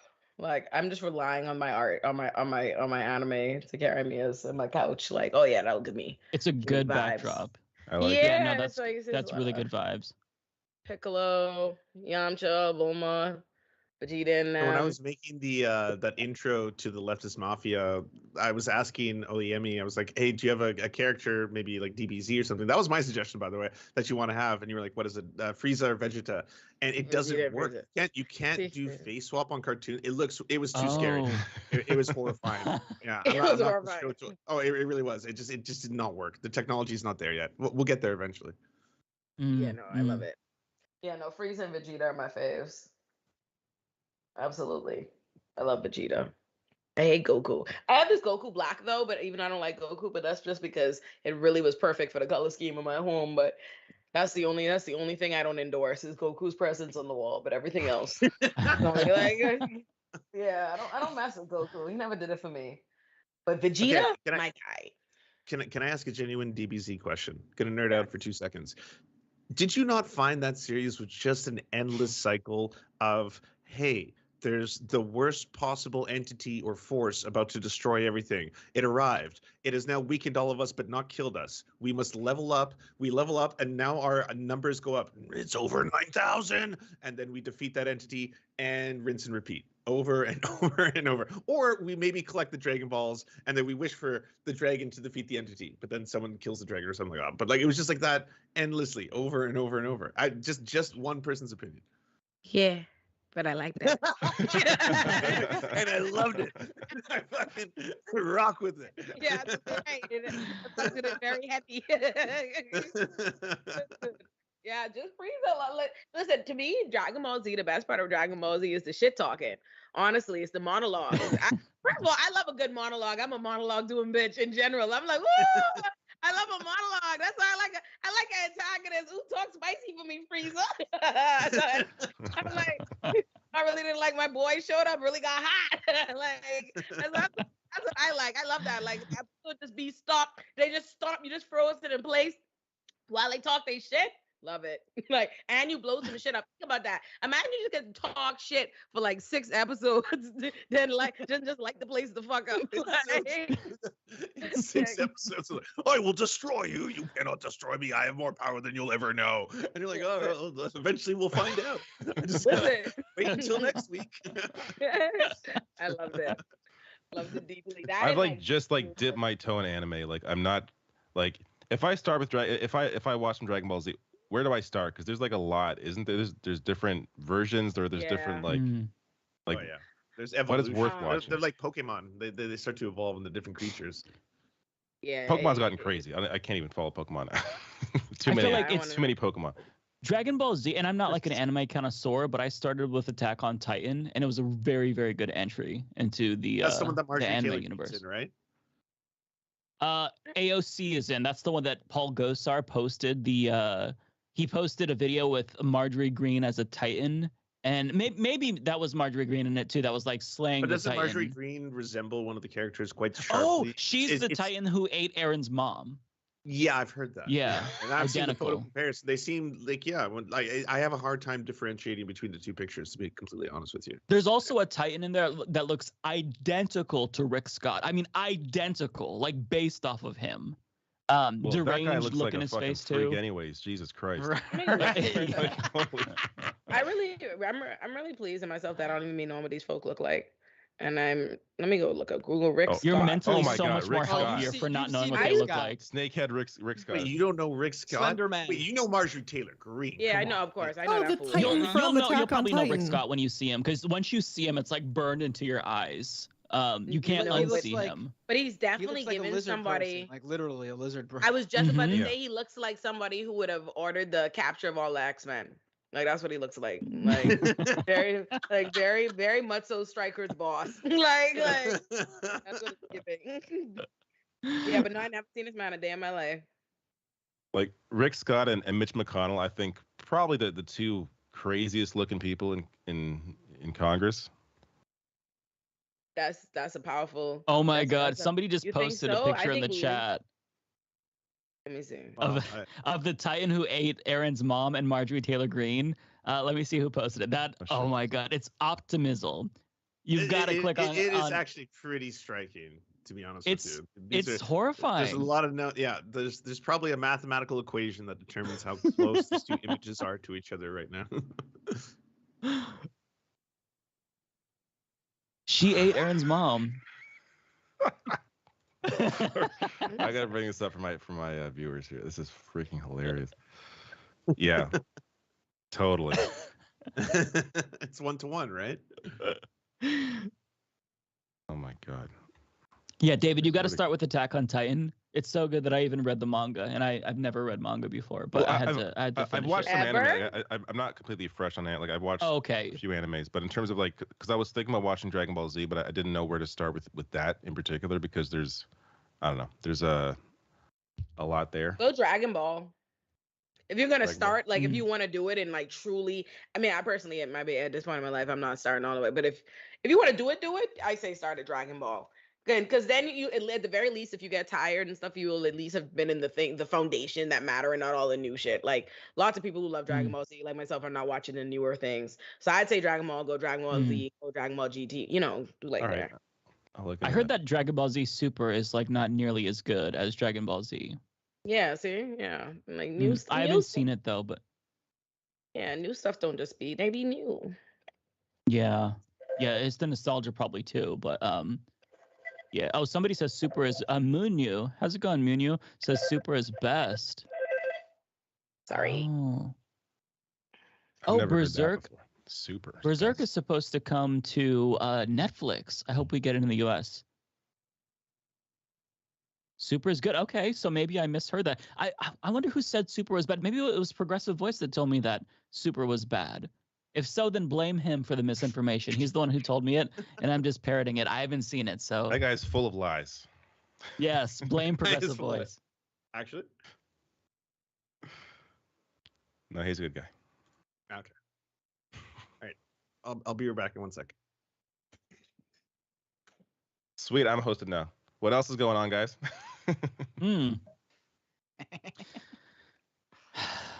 Well, this is awkward. Bender, give me some crypto updates here. What's going on in the crypto world? That shit is like, I feel like you're the expert there. I recommend your channel, your podcast to people whenever I cover crypto stuff. So yeah, what's the latest in the crypto world? Sure. The Well, latest obviously controversy. this FTX story has been all over the news. That's it. That's been the crypto story. I mean, there's multiple tentacles here going into this with tons of companies and tokens and projects obviously feeling the pain of the FTX crash, which is affecting everything. But that's been it. FTX, that's been the main story. For people who don't know, FTX was one of the biggest crypto exchanges in the world. And a couple of weeks ago, a report from CoinDesk and a report from a anonymous crypto journalist who goes by Mike Burgersberg basically showed that FTX and its sister company Alameda were basically insolvent. They got both of these reporters got a look at Alameda's books and looked at what they are actually holding, and they found out that these companies that the overarching FTX company, which was raising money, valuing it at something like how much was it valued at?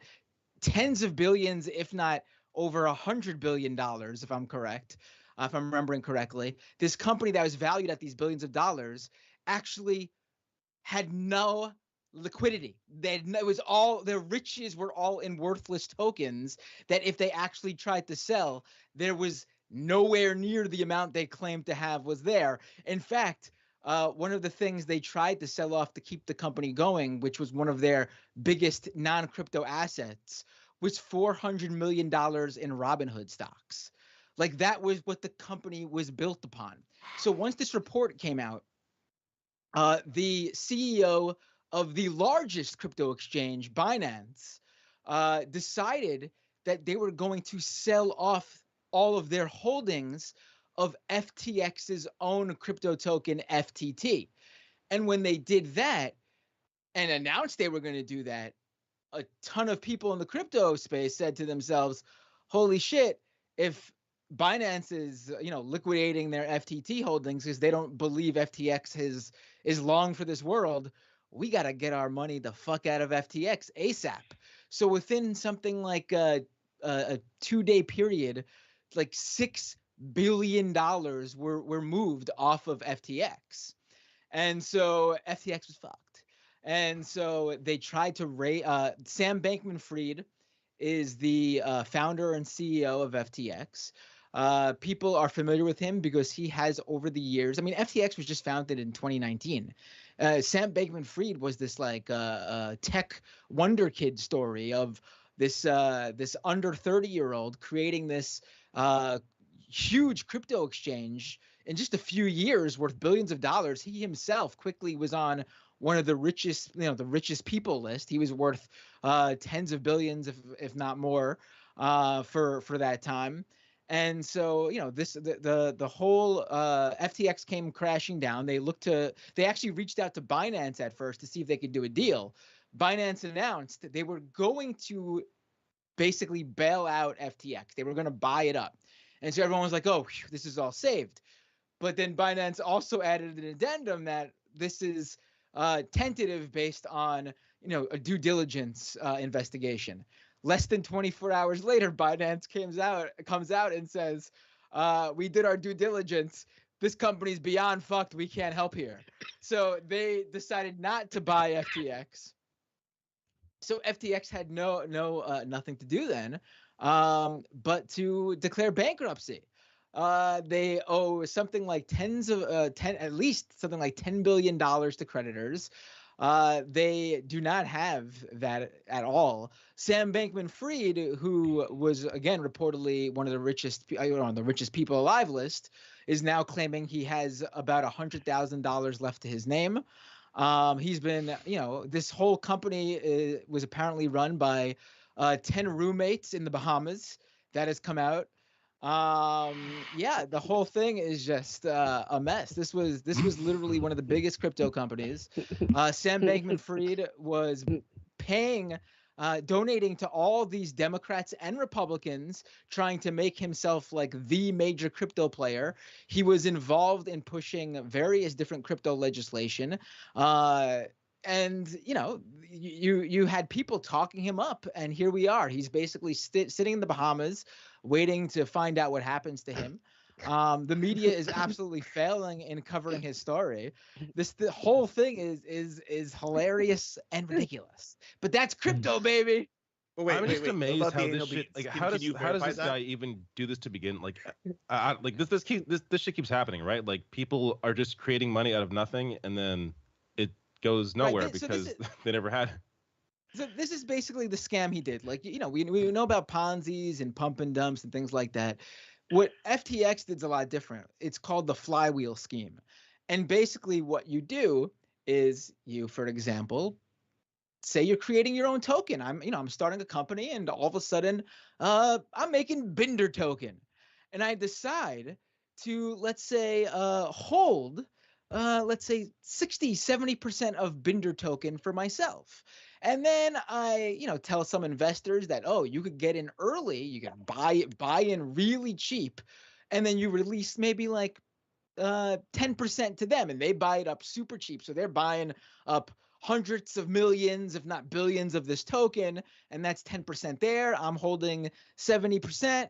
And then you actually put the the other 20% on the market. Now that 20% is where the actual money is coming in.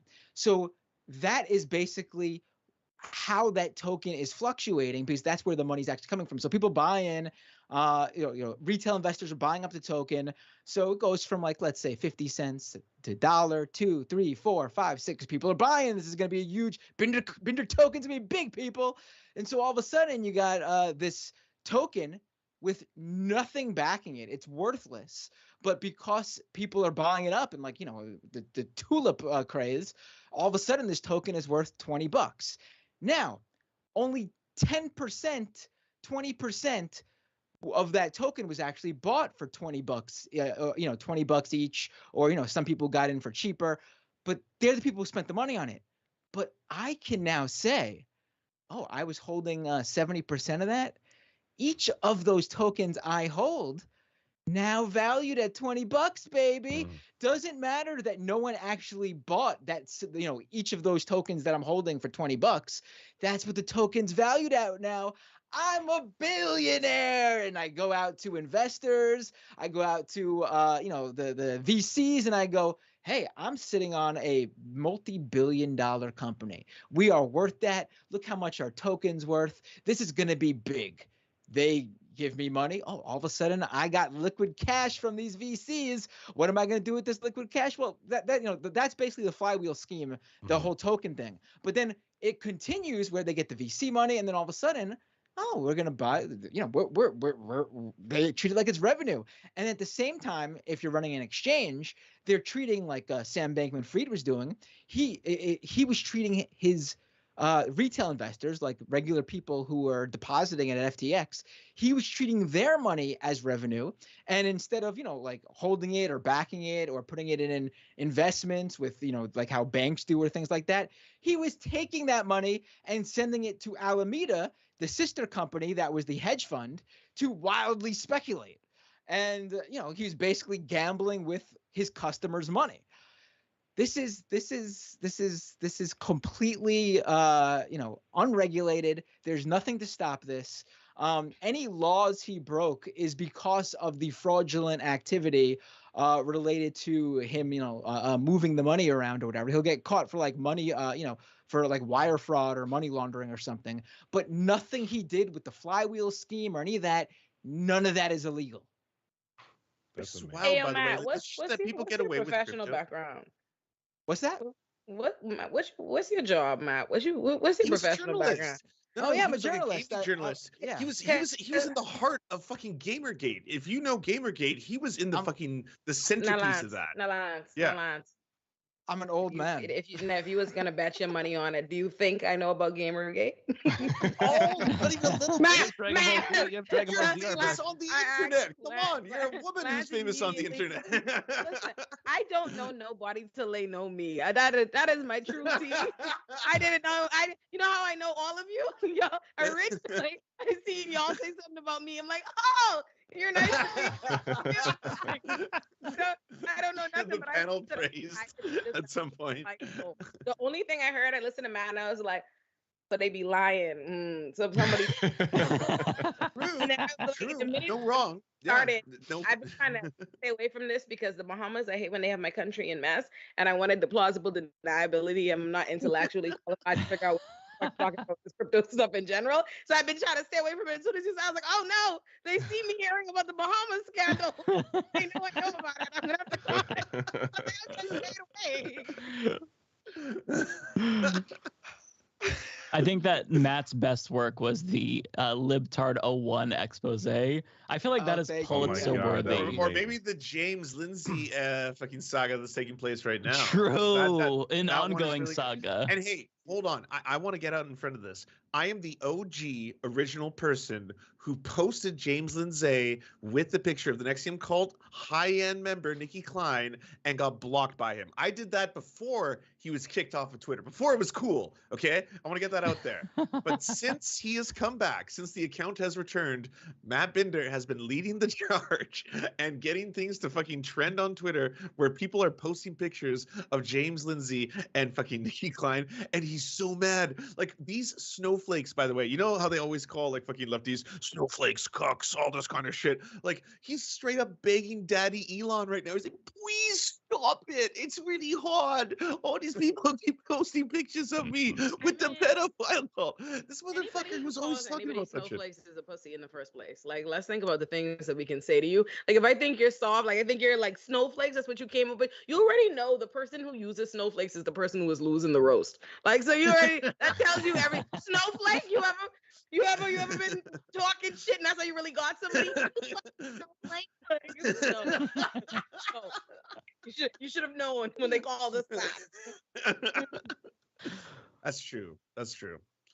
Matt. I mean, what's been I gotta going say, I am, you know, I tried not to pat myself on the back, but I am truly proud of the James Lindsay thing. I love the fact that this guy will never be able to say okay groomer to another, you know, teacher, LGBTQ person without Doctor, nurse, his you doctor, name it. without his Twitter feed filling up with that photo of him literally sitting next to a woman he calls his friend, who Yep. was convicted sex trafficker Keith Raniere of the NXIVM, the leader of the NXIVM sex cult, one of his lieutenant commanders in the cult, who helped groom women as Raniere's sex slaves And for him brand to them. abuse And fucking and brand them. And on top of that,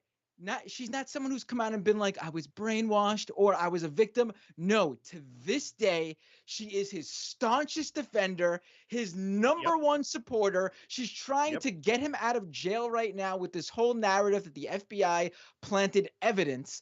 This is a man who groomed apparently kids as young as 12, allegedly raped a 15-year-old. Yep. And this woman is his biggest defender and helped siphon innocent victims to him for him to abuse. And these okay groomer anti-LGBTQ conservatives who see everyone they hate as pedophiles are hanging out with her left and right. I cannot wait for these people to get. I mean, they already got what's coming to them. They'll never be able to say okay groomer. Breakfast cereals groomers. Do you remember that? It was a box of Fruit Loops, and it said like, "What are your pronouns? He, him, she, her, they, them." And he was like, "Groomer cereal." Like, you were calling fucking breakfast cereals groomers while you were hanging out with the inner circle member of the fucking sex trafficking women branding ring. Like, holy fuck, that's bad. Every accusation is a confession, right? Over and they could over. They could just come out. They could just come out and he could just come out and say, wait a second. You know, it'd be taking me a little minute to realize, you know, this woman has been in my notifications. This woman has talked shit on my Twitter. I think this person used to follow me. Like Nikki Klein? Yeah, bro. I see. First of all, James Lindsay talked shit on me like 2 years ago in 2020. So I blocked him then. But her for sure. I've seen this white lady, this face, like in my notifications before.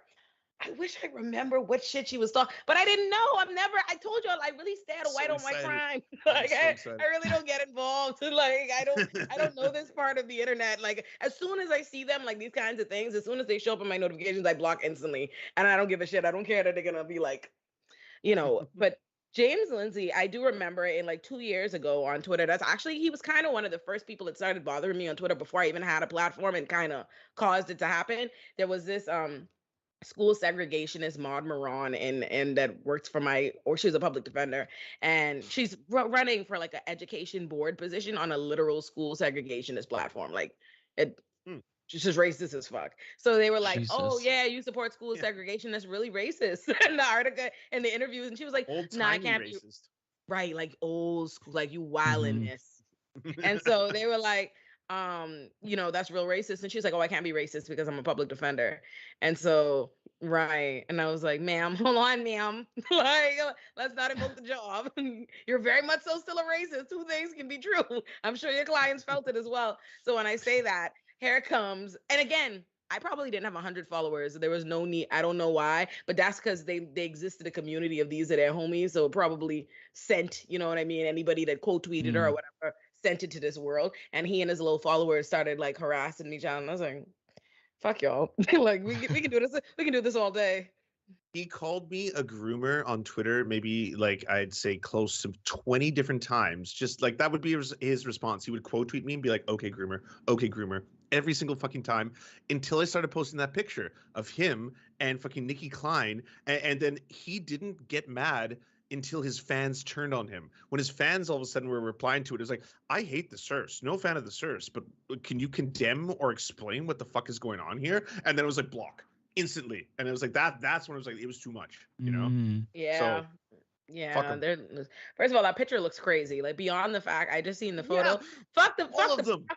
Even without the background. Like again, this is what I keep saying. Here's the thing: these people are clearly like very hypersensitive. Then right, and like clearly they're mean. Oh, yeah. Right, all of this, like all jokes aside, these people are lame. Like that's really what their real issue is. Everything that they're really galvanized around is feeling like they're fucking losers, and so they create a hub and a space for other losers to say, "Hey, oh no, this loser shit is cool." Because again, okay, groomer's not a fucking cool. That's not a clapback. Like it's not cool. Snowflakes isn't cool. None of this shit is really doing anything. That's why they need to occupy in numbers. But if you just like clown them on the corniness, because fuck the lady's background, whatever she was accused of, that's even extra crazy. The picture itself looks fucking crazy. No non-loser fucking human being takes no picture. What the fuck is this? Why? What the fuck is this? Yes. I don't. Even if this is a stock photo, it would be viral for looking fucking crazy. Like I don't need to know what she does in her free time to realize that something is afoot. What the fuck is this? There's a What is just take it all in. Like what is? I have to say there's an added sort of sick part to that photo that I haven't really tweeted about because I actually felt uncomfortable even like putting it on my feed. But one of the victims of the Nexium cult said that Keith Raniere, the leader, would have the women line up naked and spread their legs like that for them to take a group photo.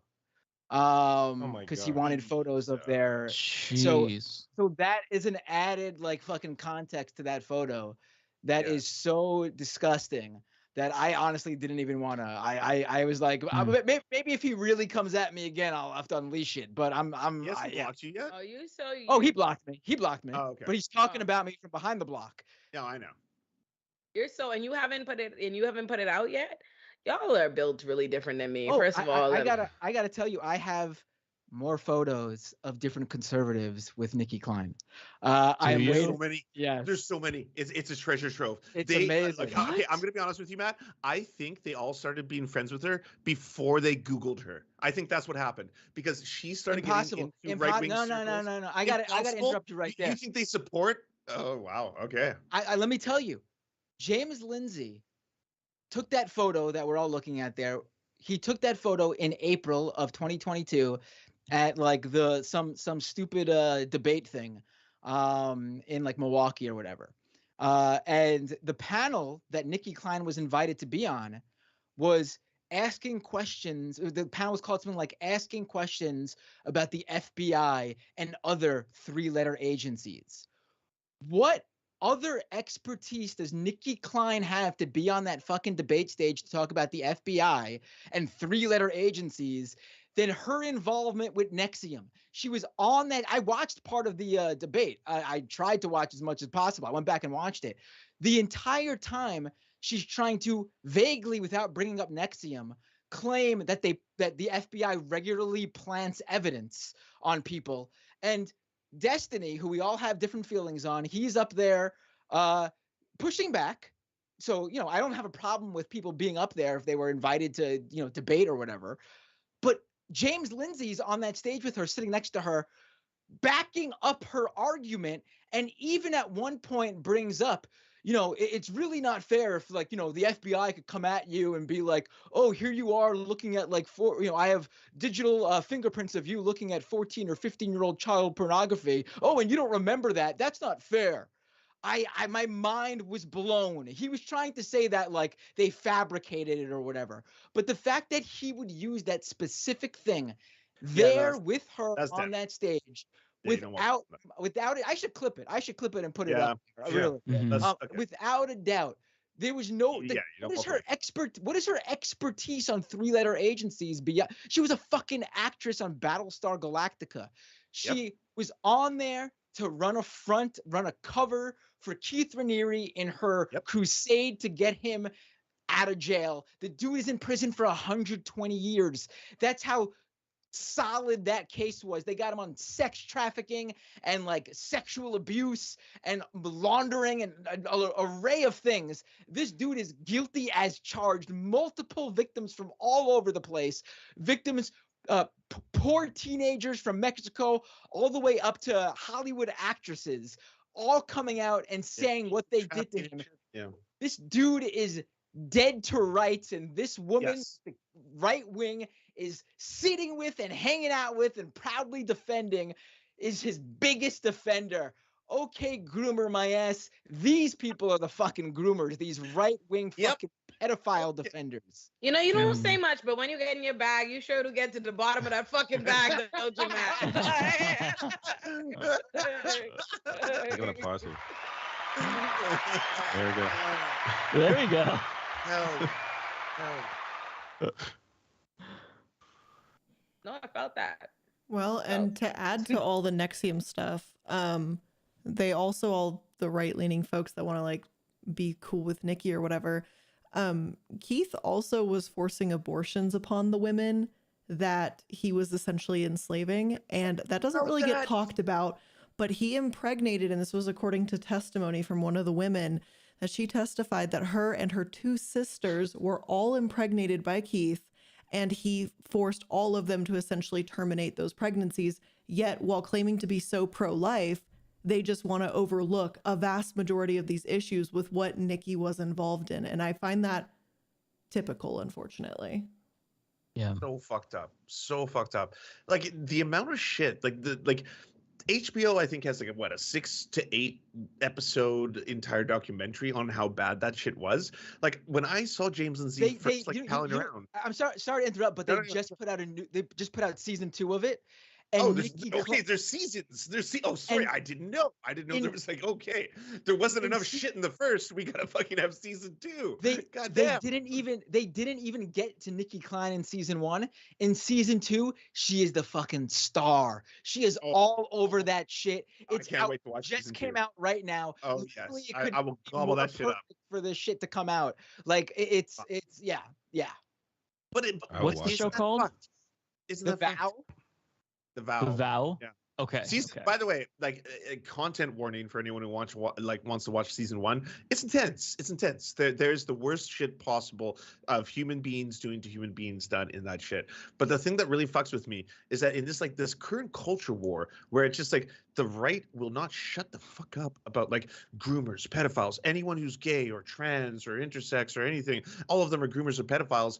In the midst of all that, they are completely fine palling around with these motherfuckers. Or they're bigots. Like that's the problem. Like because they're bigots. The whole thing is disingenuous. It's a politics of gaslighting. We need to stop letting them reframe and adopting their language and shit. Ain't no fucking culture wars. It's just a bunch of bigots hating on every marginalized community. That's all the fuck it is. That's why every time, yes, there is a litany of hypocrisy. It's in our face. It's plain as fucking. That's all we got is hypocrisy. We got Herschel Walker talking all this shit, and look what he's doing. We got Madison Cawthorn. Look what he's doing. We got Marjorie talking all this shit. Look what they're doing. We got Matt Gaetz talking all this shit. Look what they're doing. We got Donald Trump talking all this shit. Look what they're doing. They're talking all this fucking shit, but look what they're doing, because all they're really saying to you is we fucking hate other.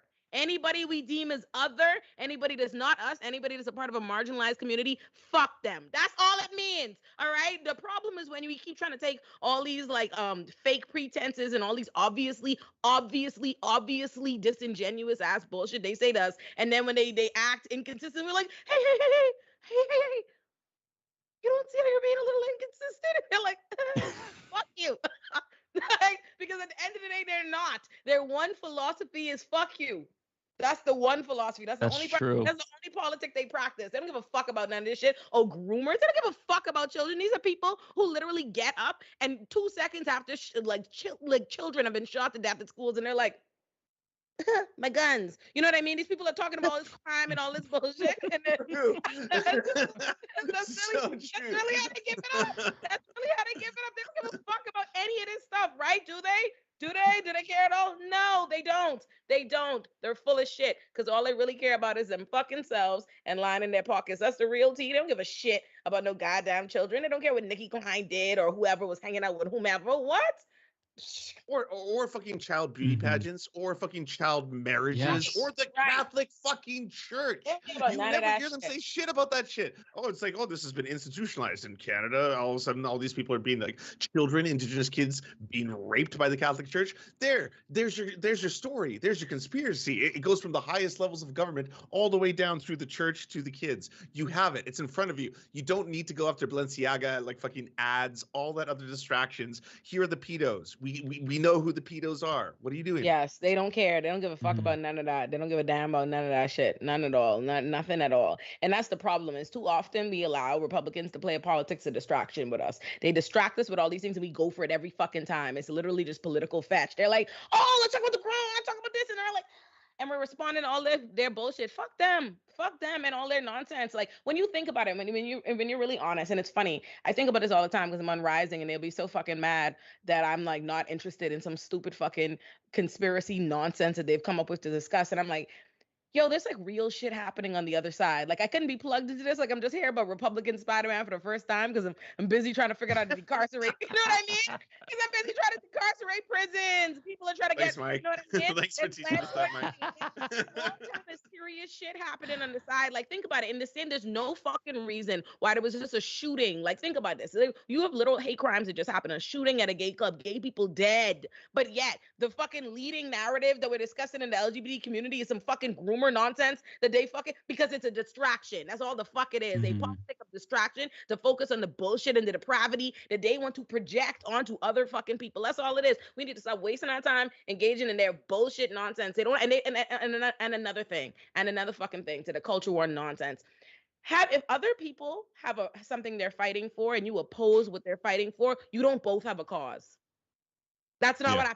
One group has a cause and you oppose their shit. And you know what's evidence to that? Because again, on the other side, nobody has time to even know all these fucking actors and all this bullshit and stuff because it's all so much trivial shit. It's just a bunch of other white people talking and complaining and saying the same fucking nonsense and hateful shit on the other side. Whereas other people are trying to like fight for rights and stuff. And then you turn around and you come on this island like, or exist. Like, trans people, like, I just want to exist, please. Like, that's it. Like, there's no like it's getting in your face. It's fucking in front of you. No, I just want to. I want to be here. Yeah, that's it. And they're like, why should I have to like respect somebody else and like what? Yeah, pronouns.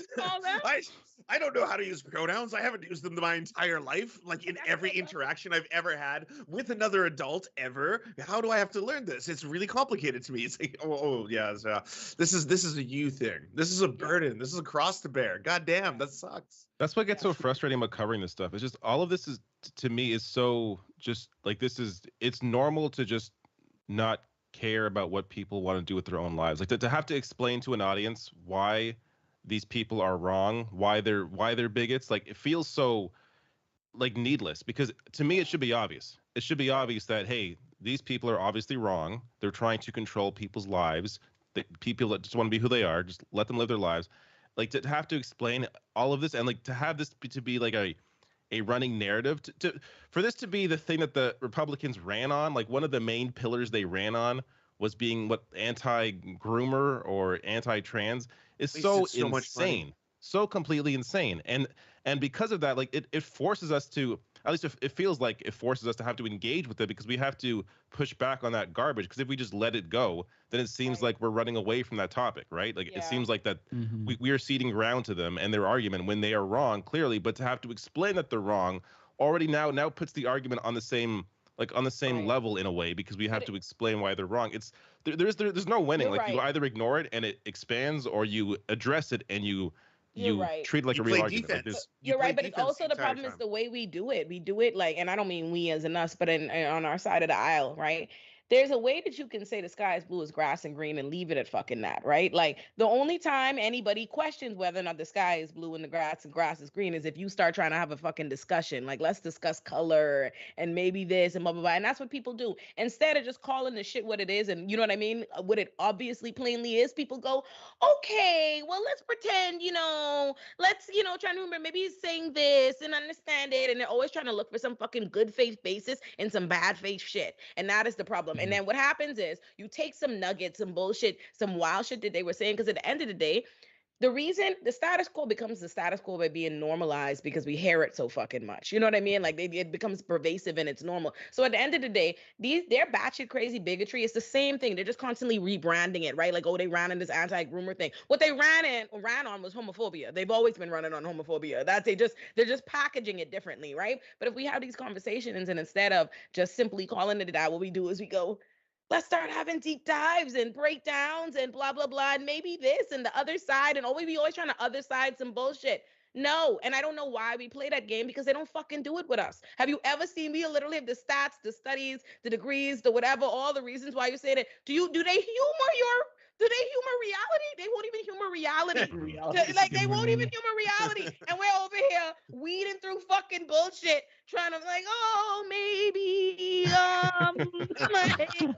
that's the problem. It's like, yeah, address their bullshit, but address it. Just address it and move on. But instead, what we do is we give them our platforms. You know what I mean? We talk about it. We let it become the thing. We embrace. There's no reason why like our side of the world, whatever. Don't before anybody shoot me with their big gun, but the left, liberal, whatever you want to call it. There's no reason this side of the aisle should have embraced culture wars the way that they did, like culture wars and all this different nonsense. There was no fucking culture wars. They were the same old school bigots doing bigoted shit. But instead, by doing that, it automatically paints it as a two-side thing when that's not what it is. And by the way, it's so much easier for them if they just say, hey, by the way, CRT basically means that all white people are racist and white babies are racist and it's the most scary thing ever. You don't want CRT in your schools. That's like there's so much more work to do where you push up on the other direction, where you're like, it's like a boulder up a hill. You're like, okay, so that's not true at all. This is not taught in schools, and that's not what this is about. These are actually trying to actually analyze how society works. But it's like already you've lost it, because the person on the other side is like, I heard this means that there's racist white babies, and this fucking makes me angry, and now I want to go into the school system. I want to stop this shit. I want to make sure that no one ever says that white babies are racist, and everyone is so angry then, and that shit fucking sells. But imagine if you never got in the weeds. Like imagine if when critical race theory first came up as a thing they mentioned, rather than instead of a bunch of people who, this is the problem. You have to recognize when you are not the person most qualified to have certain discussions, right? Like there's certain conversations I don't wade in because I'm not going to be the best advocate for it, because I'm not as informed, but I have a louder voice and they're going to listen to me. And now we done fucked up and muddied up the fucking conversation listening to me. And that's what happened with critical race theory. None of these motherfuckers, journalists, lawyers, any of them, none of them knew what the fuck it was. They don't know it. They didn't study it. They're not familiar with it. But instead of just fucking coming out and saying, actually, I don't need to know what it is, because this is actually just a fake. This is a pretend. This is a straw man argument just to attack black shit. Any books by black people, anything about black stuff. That's what they could have, and they should have come out like that. But instead, what did they do? Come and get in the weeds with them, but no one knows what the fuck they're doing. So now when this big muddy thing that appears like there might have been some legitimacy in people, and now it becomes about this critical race theory, rather than just immediately dismissing a stupid fucking argument. And then we in the weeds. We in the weeds. Now we in the weeds. Well, and they're so good at setting the agenda. I mean, think about the timing of all of this. Like the critical race theory thing came after the George Floyd protests, which is for the first time you have like white suburban people understanding, oh wow, maybe people of color have a point that the police are violent and they brutalize minority communities. And then CRT drops. And they're really good. Like I feel like we're always the ones who are playing defense and they're always the ones who are playing offense. They're always the ones who are creating the news and we're always the one who are reporting on the news that they Yes, we're say. always So there's responding. absolutely something to what You're you're right. saying.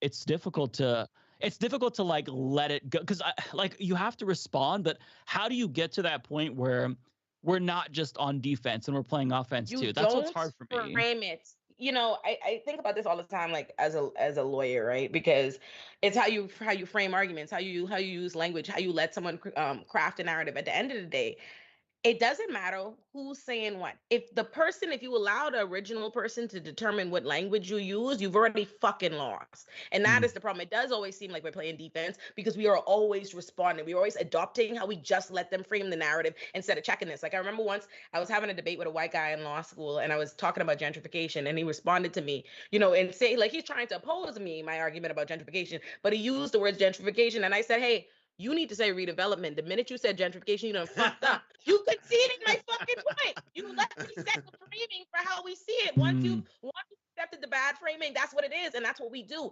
Instead of you can't let them have that fucking narrative. That's a Abandon great their point. narrative. They don't know what to do with it. If you watch anytime I'm on Rising, That was I really abandon their bullshit. I'm not in the Mhm. web.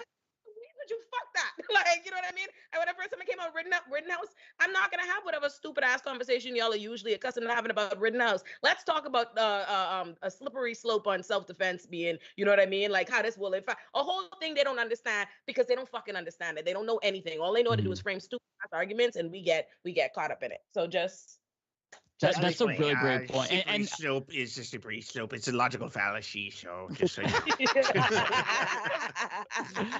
No, that makes like the lawyer response to it is actually, it makes sense because like I cover like the first thing that I saw from you from Rising was the trans segment, and like it was so effective because of the way that you like easily swatted it aside. Yeah, And exactly. so yeah, no, that's a great point. That's a great point. Exactly. That's all. That's what it is. Is like you dismiss. And it works both ways, right? Like, and Mhm. as a lawyer, if someone has an argument that you can't beat, you can see, you know what I mean, or a smaller argument. Instead of making that argument bigger and stronger than what it is, you can see their good argument from the beginning, and you fucking swat it away. There's so many times that like, you know what I mean. There's so many times Robbie's had like there's a segment he does a radar on something. I don't even remember what it was about. He was trying to rehabilitate the DeSantis about something, right? It was like, oh, it actually turned out, it's like this thing that's been going around, that DeSantis actually did this law. It turns out he didn't do it. And I'm like, oh, okay, well, yeah, if he didn't do that, I'm not gonna nail him to the cross on that, or whatever's valid.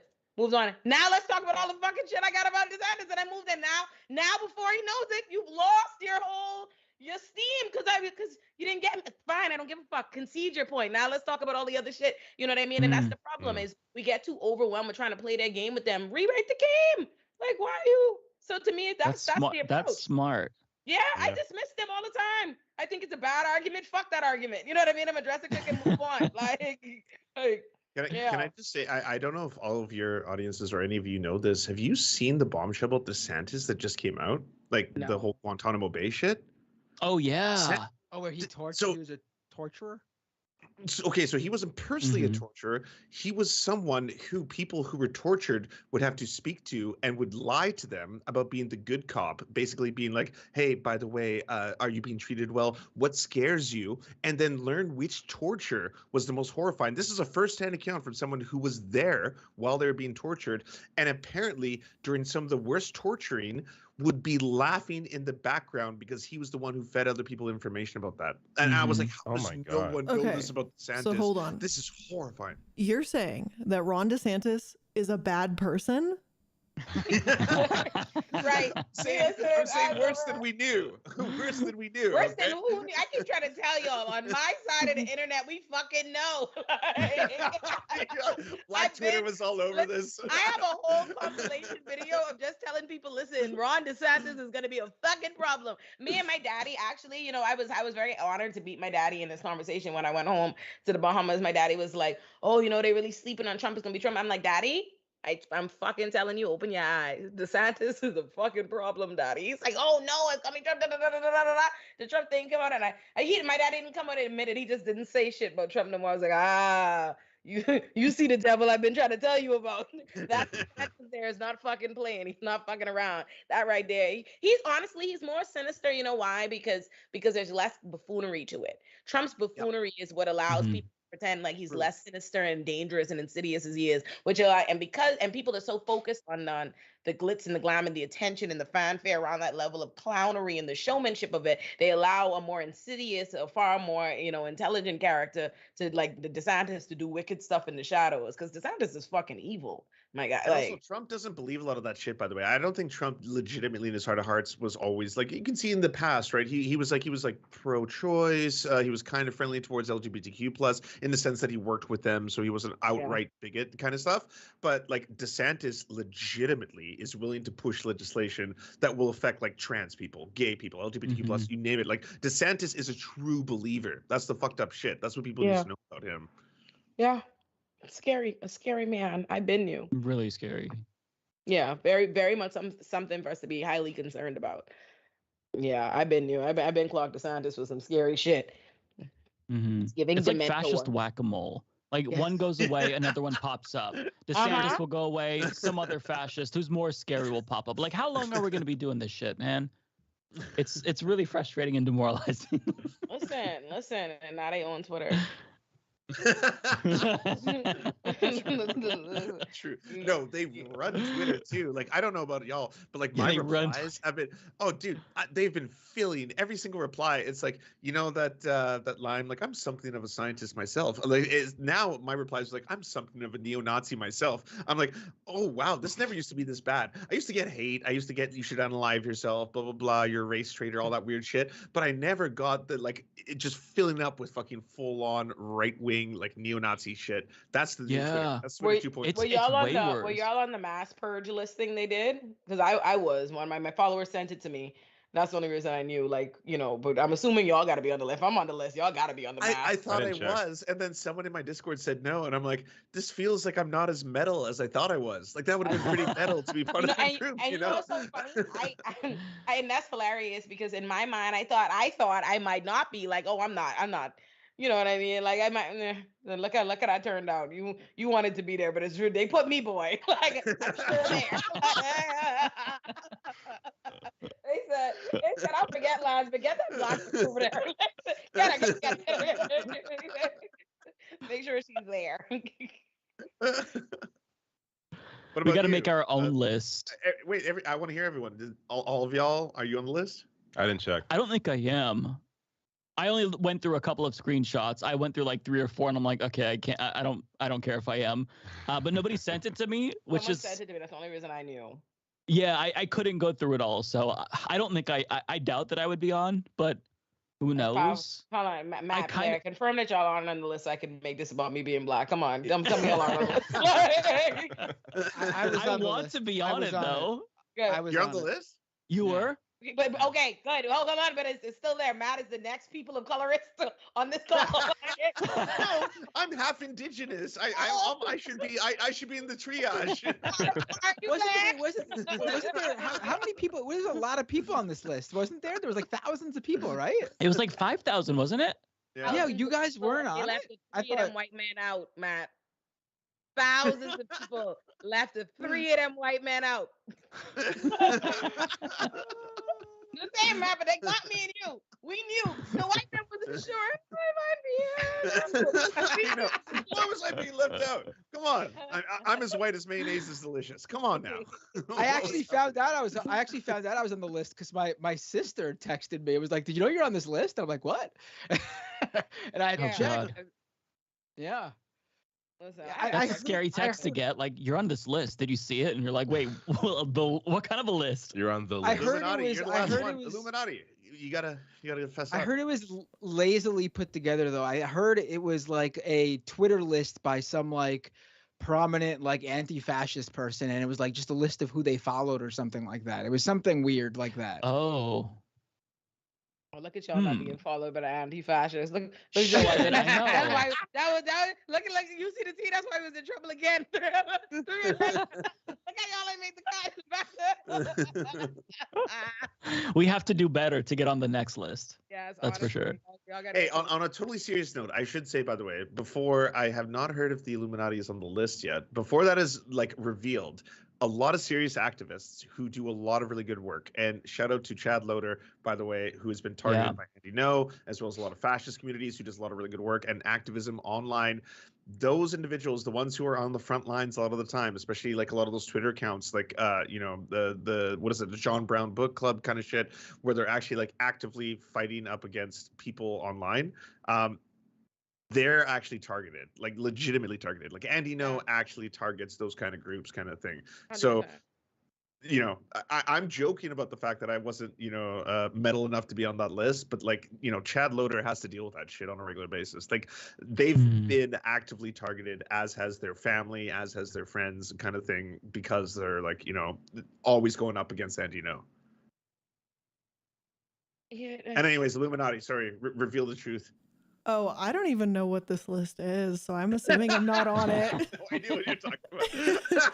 I don't even know what the list is. I just stay in my lane, So, okay? hold on. Just for research, said posted without comment, just for research purposes. The white men weren't sure if they wanted to listen. The white woman ain't even never heard of the fucking list.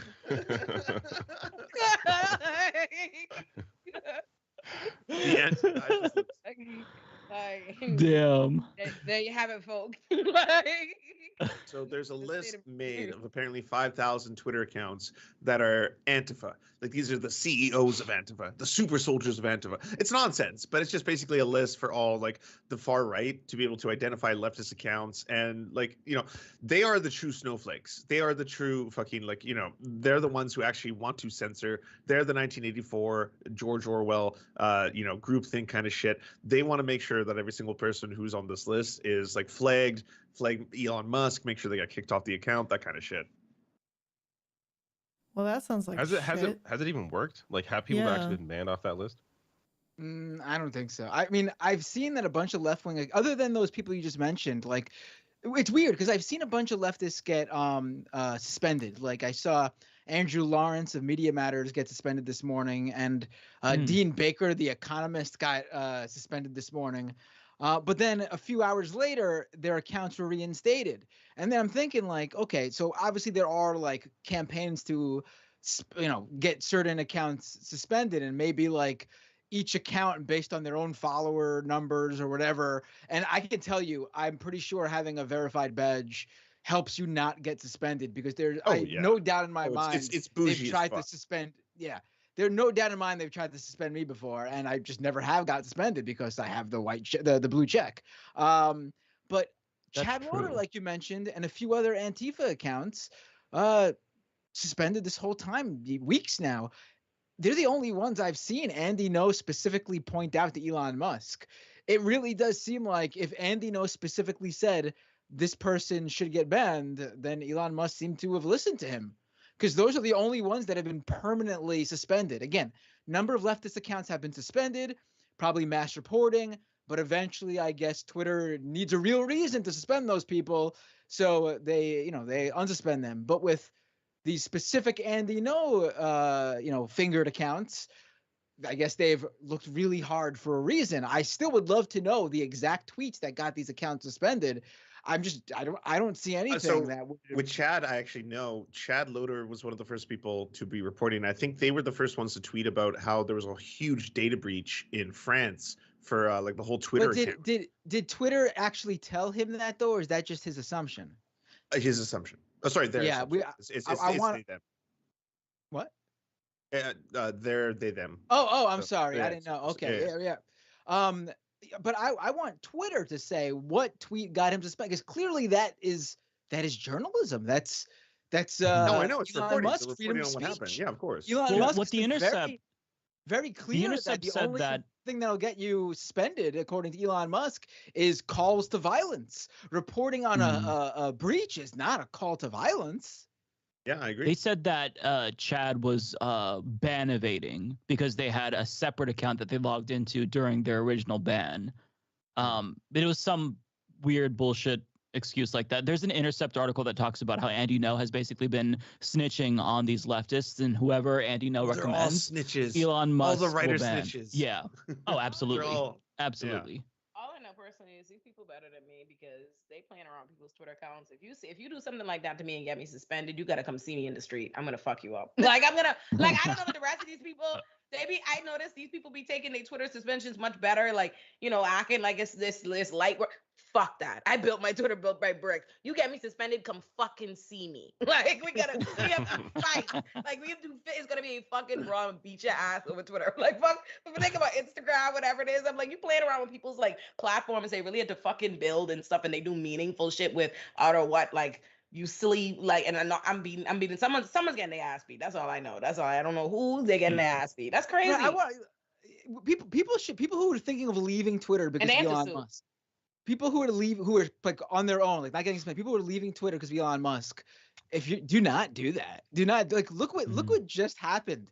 Two of the most prominent banned right wingers came back. Carl Benjamin of aka Sargon of Akkad and James Lindsay. And in a matter of days, they're both screeching on their Twitter account that they're going to file lawsuits for defamation because everyone's calling them groomers and pedophiles. Do not leave Twitter. Use Elon Musk, weaponize Elon Musk's politics against these motherfuckers because they are self-immolating. They are melting down. Yeah, I agree 100%.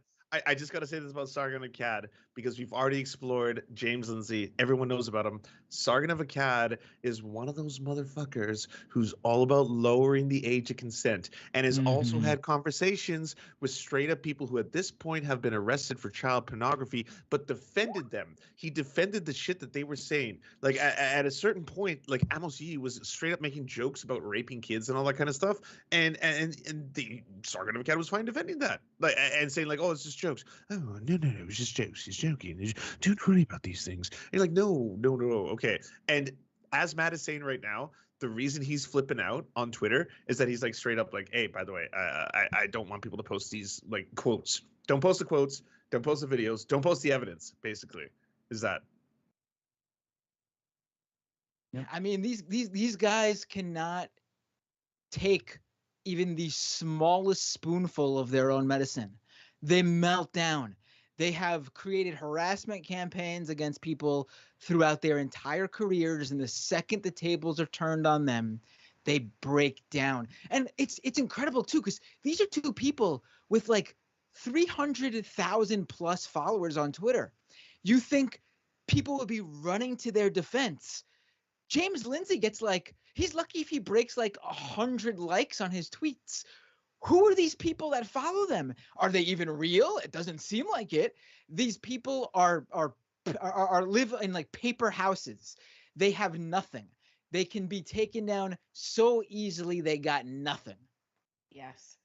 Yes, no, that's fact. It's all because any support for them is flimsy because at the end of the day, the kind of bullshit that they spew, people cannot even with their full chest, with their face, with their name, support that nonsense and show themselves to be fans and continue to walk amongst us in a regular. They can't, like, no matter the shit, your little, right-wing supremacist echo chambers that you create online is not the real world. You cannot go keep your job, go into the regular community and go interact with the rest of us talking that shit. And that's why at the end of the day, they will never have the same kind of support when it comes to this online stuff. That's why they hate Twitter so much, because on Twitter it's real. Like I could show you my face and my name and my this and that and say this is not something I'm ashamed to say. But if you want to go be a bigot, if your whole bag is bigotry, you gotta hide in this. Like I said from the beginning, and remember earlier when I said I gotta have my face there just so I could really fight you, because it takes something away. And that's what at the end of the day, if the only people who support you are just a faceless, nameless people who will not get behind that, you on your own, you ass out. And that's why it's better for us to stay on Twitter and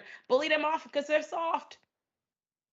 Elon Musk owns the whole shit and he out here, just imploding every day. Also, you being on Twitter is Elon Musk pretends all the time, like he constantly hypes up, oh look, largest ever daily active user amount. Twitter And is being reduction in used. hate speech. Apparently, I saw that graph. It was like PragerU Right. style. It's Because like he hate speech. reclassified what hate speech I know. is. That's why. I was like, what is hate But- speech? but- to you? but, like, for you to but- be but like, my- up. But my point bringing up him like propping up how many users they have is that it's pointless in terms of Twitter's revenue model. Yeah. Who cares how many Mhm. users you have if the advertisers don't want to spend the money with you? In fact, if you have a ton of users crash the and site. no one and no one gonna pays crash the for fucking the site. servers, so everyone should be using Twitter and just continue to advocate for people not to advertise on that website because it will give your company terrible PR. No, dead ass. We could take Twitter down. We could Engagement. Well, That's my plummeting literal. ad That's the last revenue. thing I'm gonna say before I hop off. That like before I hop off, y'all. But no, that's my last thing I'm gonna say. Like he's just so not sharp. He always misses the fucking point. Like the night when everyone's tweeting like, oh, the ending Twitter party, and he's like, oh, you see, like look at how many people are on here. And I'm like, yeah, bro, that's why we're saying this shit's gonna crash. You done fired everybody who fucking maintains the infrastructure, and now it's over. It's gonna bro, that's the point. Like that's what we're fucking saying. It's gonna crash. I mean, I feel like that's the perfect cap on a show that's called the Leftist Mafia, right? Hey, Elon, we're gonna take your website out, all right? Wait, hold up. Before we end, we have to use our powers as the Leftist Mafia to uncancel one person. Who we uncanceling? Who gets it? Who gets uncancel? It's hard, right? I got a recommendation. Okay. Will Smith.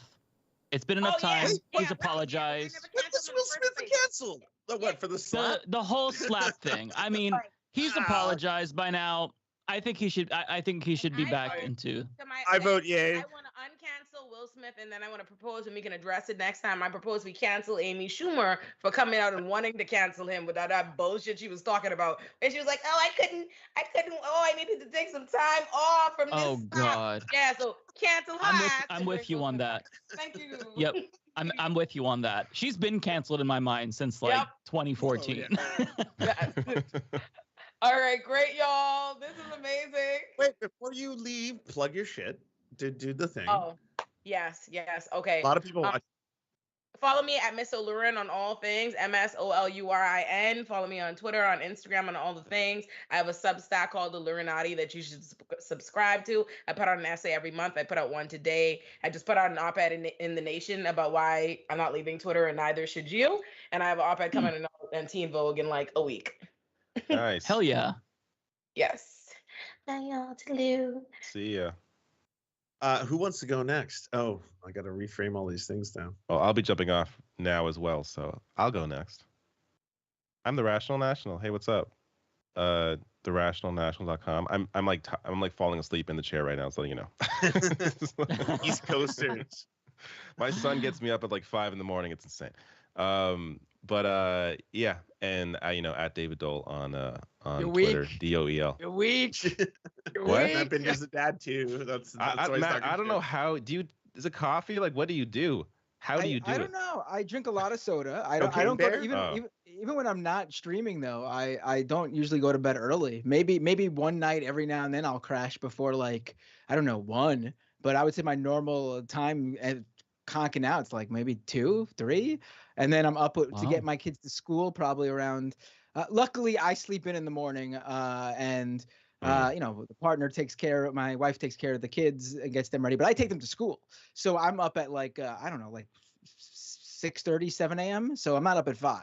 I was there, but now I'm not. Well, I'll get up at 5 and then fall back asleep to like 7-ish. But still, it's I don't know. I can't imagine having 2 kids. One's enough. I'll tell you this: once you have one, the other one is just like it really doesn't even. What? I can't even imagine. It's that you could add as many kids as you want now, and it won't make a difference. Just keep. You can just not the way I overthink. After it 2 doesn't mathematically. The only difference for me would be, 2 is no different from 1. But if you add more than 2, then you probably have to get, if you have a car, probably have to get a new car because more than 2 kids ain't gonna fit in the Mm. back. But other than that, I guess you might need another bedroom. Yeah, if you add one more kid and have 2, there's no difference between 1 or 2 kids. But beyond that, yeah, there's some life changes, I guess. I'll stay on for the rest of you exiting. Oh, right. Okay. All right. So sure. So I guess I'll go next after that whole spiel. YouTube.com/Matt Binder. Please subscribe to me there. Twitch.tv/Matt Binder. Also follow me there. I have 2 regular weekly live streams. One is called Doomed. That's usually on Tuesday nights. And that's the politics show where I usually focus on right-wing media, reactionary movements, taking on the white supremacists, neo-Nazis, tackling right-wing misinformation and right-wing conspiracy theories.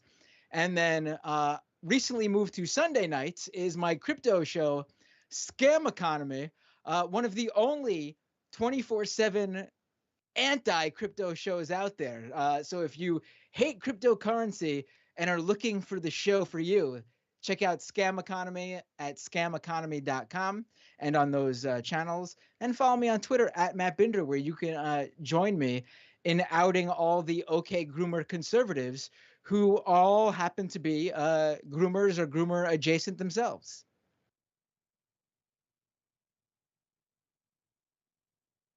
Follow that up. Mike, Illuminati, do you want to take it away? You want to go first, Illuminati? Sure. Hey, I'm Blair, or the Illuminati, mainly YouTube channel, youtube.com/Illuminati. I upload 3 times a week. I do mainly, I guess, like documentary style videos. So Mondays are going to be multi-level Mondays, where we mainly focus on scams and all sorts of pyramid schemes and other tropes like that. And then Wednesdays and Fridays, we have a show called The Corporate Casket, which is where bad businesses go to die. And we just focus on general corruption of businesses, corporations, individuals, charities, you name it, we do it. Mike? I am Mike. You can subscribe on YouTube to The Humanist Report. And yeah, I upload every single day with the exception of Sundays usually. Usually have a couple of videos per day. Yeah, please go and subscribe. We're trying to hit 400K. Not going to happen this year, but that's kind of like the goal for next year. So yeah. You know what's funny? So many people in my chat have been like, "Wait, that's the Illuminati? The Illuminati is live right there." I think they thought that like you were a cartoon character or something. Oh, apparently Kanye West, one of his tweets just got deleted. The one Which with one? the swastika, as well as the Star of David. Yeah, Good, makes censor him. sense. Yeah, that's pretty intense anti-Semitic. Anyway, Yeah. Hey everyone, I should probably plug myself last. I'm Lance of the Surfs. I do dumpster fire comedy, political shit. You can find me at twitch.tv/thesurfstv, or you can come to the proprietary webpage at thesurfs.tv and find everything from the Patreon to the Discord to the Reddit. Oh, I will plug the Reddit because I actually have something that has nothing to do with me. It's called the Ghoulery. If you go to the Reddit, I'm just trying to stack receipts of all the fucked up shit that right-wingers do. So if you have a right-winger who's like, hey, by the way, I'm not a pedophile, and then it's like, well, actually, Matt Gaetz, this is pretty bad. They put receipts of that online. So come to the Ghoulery. It's a fun time. Well, this has been fun. That was awesome. Yeah. That was a lot of fun. See you all next week. Yeah. Bye. Take care, Bye. folks. Bye, guys.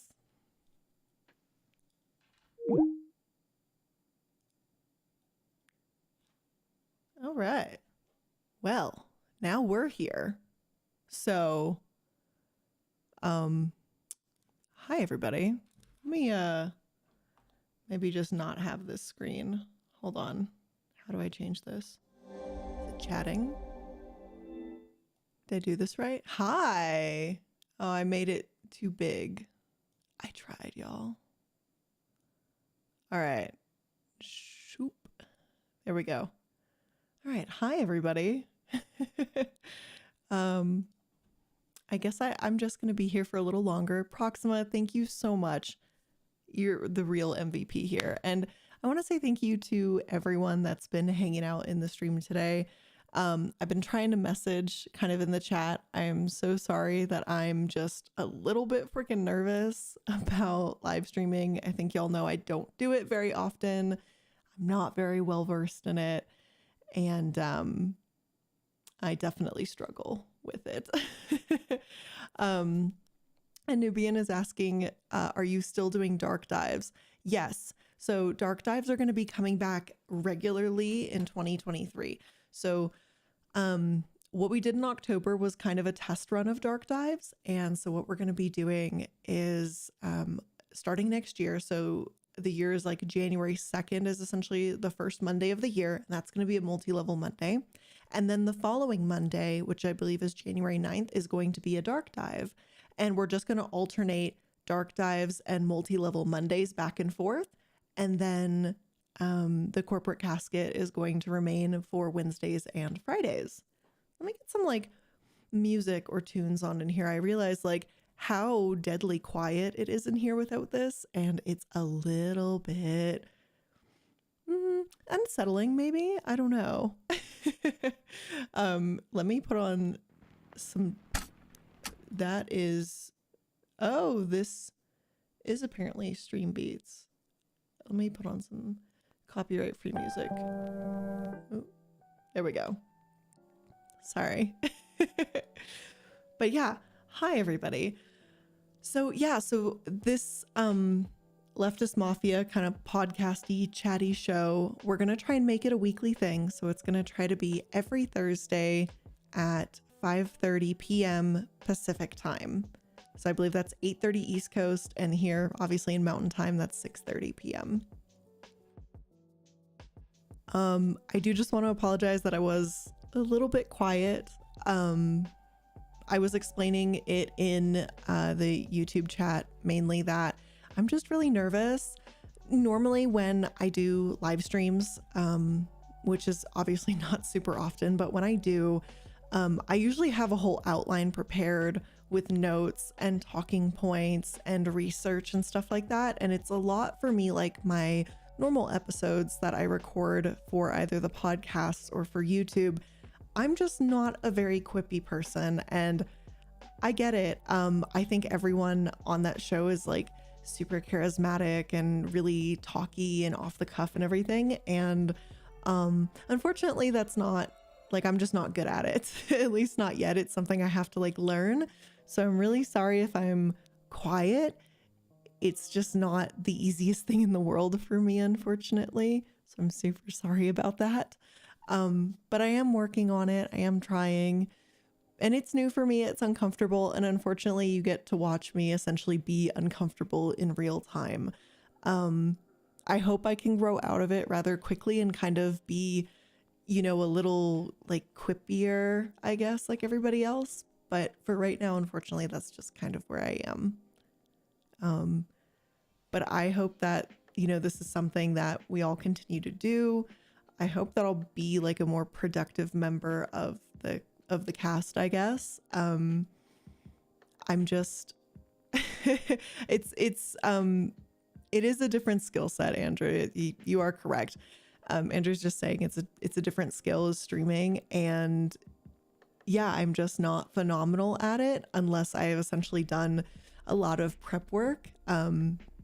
Another part of it too is really just I can't really talk about everything off the cuff, because if I haven't looked into it or, you know, read some articles or things like that, it's really hard for me to sit there and just like, I mean, everyone has an opinion, right? But I just don't want to pull something out of my ass essentially if I don't fully know like what the facts are in a situation.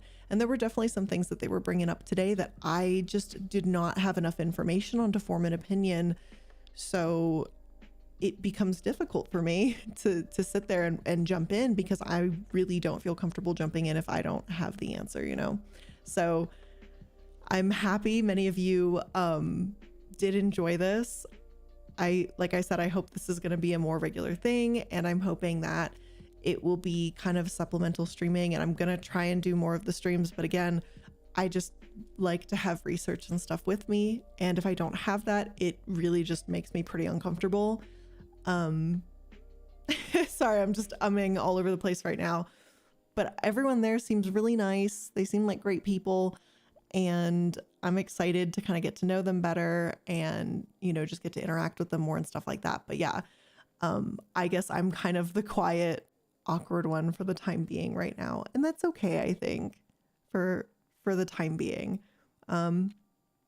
I never thought I'd really be the super shy person. I always, I think, thought of myself as maybe being a little more outgoing. But then, you know, you put me in a room with a whole host of people that, you know, stream regularly and are very, you know, charismatic, talky, that kind of stuff. And I feel like it was almost embarrassingly obvious that I shrank away. So I have to work on that, but I still think the stream was super entertaining.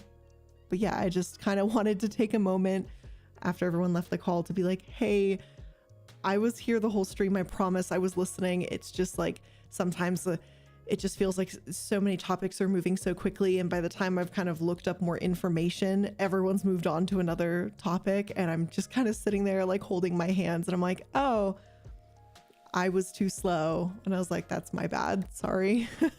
So I just don't want to like, you know, bring everybody back essentially and just be like, oh, hey, so like this thing that you guys were all talking about 5 minutes ago. Well, I just finally formed an opinion on it because I finally read into it a little bit. So I just have to work on it a little bit. Yeah. And then I know the other thing too is I know I'm totally fine with people talking kind of over me. And I'm just like, you know, I actually didn't need to say anything. So I have to work on being a little bit more confident. But for me, this is not my realm. I think every single one of you know, I love the work that we do in the super researched and produced content. That's really where I'm happy and where I'm more comfortable, obviously. And like when in like in the scripts and stuff like that, I have little sections where I put in things for like where I want to go off tangent. Like as I'm reading through things, I'm like, oh, I'd have a really good like tangent here that I could go off. And like those are usually pretty organic in the episodes. But for some reason, put me in a live format and I'm not like snappy or whatever. And I gotta work on that. So that means I'm probably gonna have to do more streams where I try and get a little bit more like talkative, I guess, or a little bit more just being okay with like I don't know, just being okay with just throwing an opinion out there. I just don't know. It just makes me really nervous. But everyone, you were so great for being here this evening and being supportive, being a really great chat. Overall, y'all were so polite in here. You were so nice. And it was really great to kind of read through the chat as I was looking at things. You guys were really, really awesome. And yeah, this is going to be a regular thing. So it's going to be every Thursdays, 5:30 p.m. Pacific, 6:30 p.m. Mountain. And I believe that means 8:30 p.m. Eastern. And it's supposed to be like a 2-hour thing. So just FYI, it's only going to be live for like 2-ish hours. So yeah. But yeah, so ta-da. There's going to be more streams. I do have a couple streams. Like here, let me pull up my notes because naturally, that's literally what I said. I just take notes on everything all the time. That's kind of my gig, honestly. I do have some streams of things I want to talk about. One, which is a really, really interesting stream. I don't want to like, I don't want to give it away because I think it's going to kill it, but it's about PETA. It's a stream about PETA. We originally were going to turn this into a video and I decided that I wanted to pull back a little bit and essentially test it in a stream and see what you guys thought of it. And then, you know, if we like it and if like while we're doing the stream, we find more viable research of maybe actually turning it into a full-fledged video. So there's one of that. And I'm not, other than that, of telling you it's kind of a PETA conspiracy type video where I'm just exploring a hypothetical. I think that's going to be a really interesting stream and I have a lot of notes on it and I'm really excited to talk about that. And the other one I want to talk about, which is another topic, I'm pulling up my Google Doc about it right now. It's a couple pages long. It's like 3 pages long, but it's a buttload of paragraphs and stuff essentially, is I want to talk about Japanese women, and specifically in Japanese women specifically, since the COVID-19 pandemic, there's been an increasing rate of suicide. And suicides in general, I don't really get in it too often, but when I was younger, and even now, even recently, unfortunately, I've had friends that made permanent choices, and it's something that affects me quite deeply. So I don't know why I'm always just extra sensitive about kind of suicides. That's probably part of it, to be totally honest. I probably just explained it. But every time there's a new kind of thing that's happening where there's an increase in suicide, I do tend to explore it and try to understand why it's happening. And in particular, since COVID-19, since the pandemic started, there's been an acute increase in suicide among Japanese adult women. So that's something I want to explore too. So I have some notes on that as well. The PETA thing, I think you guys will find really interesting. It's just finding time to stream it. Maybe I can do it tomorrow. I personally prefer to stream more like in the daytime and like the morning and afternoon. These night streams, I get so like nervous and riled up a little bit, I guess, that it almost becomes like hard for me to sleep. I have to spend a lot like longer of a time like decompressing. I know I'm like such a baby. I'm sure I'm just bitching right now, but it just, I kind of have like a nighttime ritual, but like around reading and stuff like that. So I like to kind of unpack my day, just when you research and do a lot of the stuff that we do, because there's a lot of stuff that just doesn't get put into like episodes because it's just too explicit. And when you're around that content essentially every day and you're reading these court cases of horrific things that people do to other people and all this kind of stuff, it really can take a mental toll on you. And I mean, I know I'm actively in therapy, and I talk quite regularly with my therapist about some of the topics and things that like we don't even include in episodes, because at the end of the day, while I am, I guess, to a degree, like entertainment, I guess, I am informing people about situations. And while sometimes it's something as simple as an MLM, right? Like multi-level marketing. And that's, easy to a degree because it's the format is this is scamming people, this is hurting people, it only helps a few people at the top. But then like how earlier in the stream Nexium was brought up, and I remember the first Nexium episode that we did on the channel like 2 years ago, I think. And I remember reading through the actual court complaint of the victims' statements of their, like, not their impact statements, but their just general statements. And I remember just kind of crying through it, to be honest, because it was so hard to believe that it was even real, if that makes sense, because it's just so horrific. And I mean, I'm a human with emotions. I know I'm a pyramid right now as a VTuber, but like those are real people at the end of the day. I mean, even recently when we're talking right now, like just a couple days ago, right? We talked about Salvation Army, right? I did an episode on them about 2 years ago, and this one was kind of like a refresh and an update. And even still having to bring up the kids in Australia that were abused by, the elder community members of the Salvation Army. Those are real people with real lives who had to face real consequences and things that probably affected the way they look at life forever.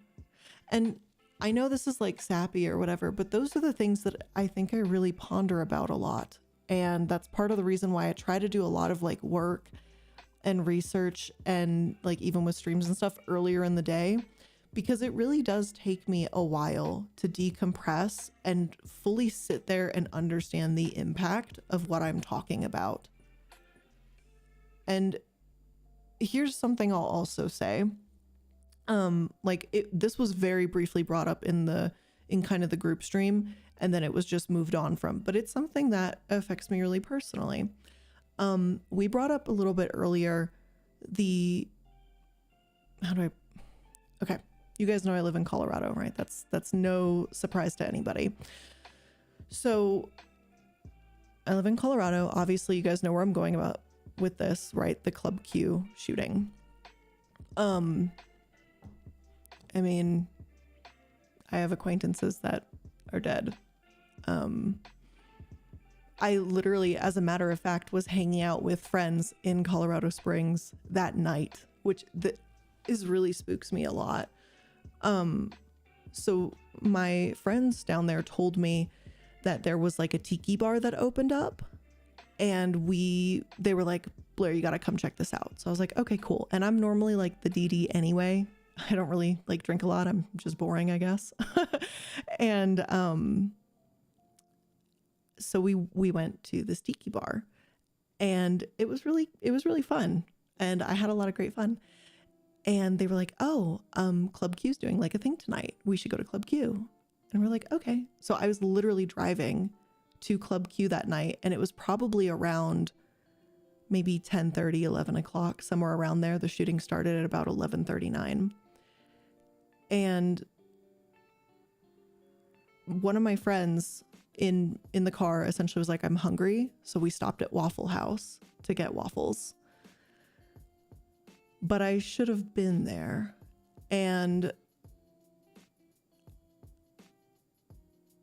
it's a really weird feeling. And then to know that like one of the bartenders there, that was a really, really nice guy, isn't anymore.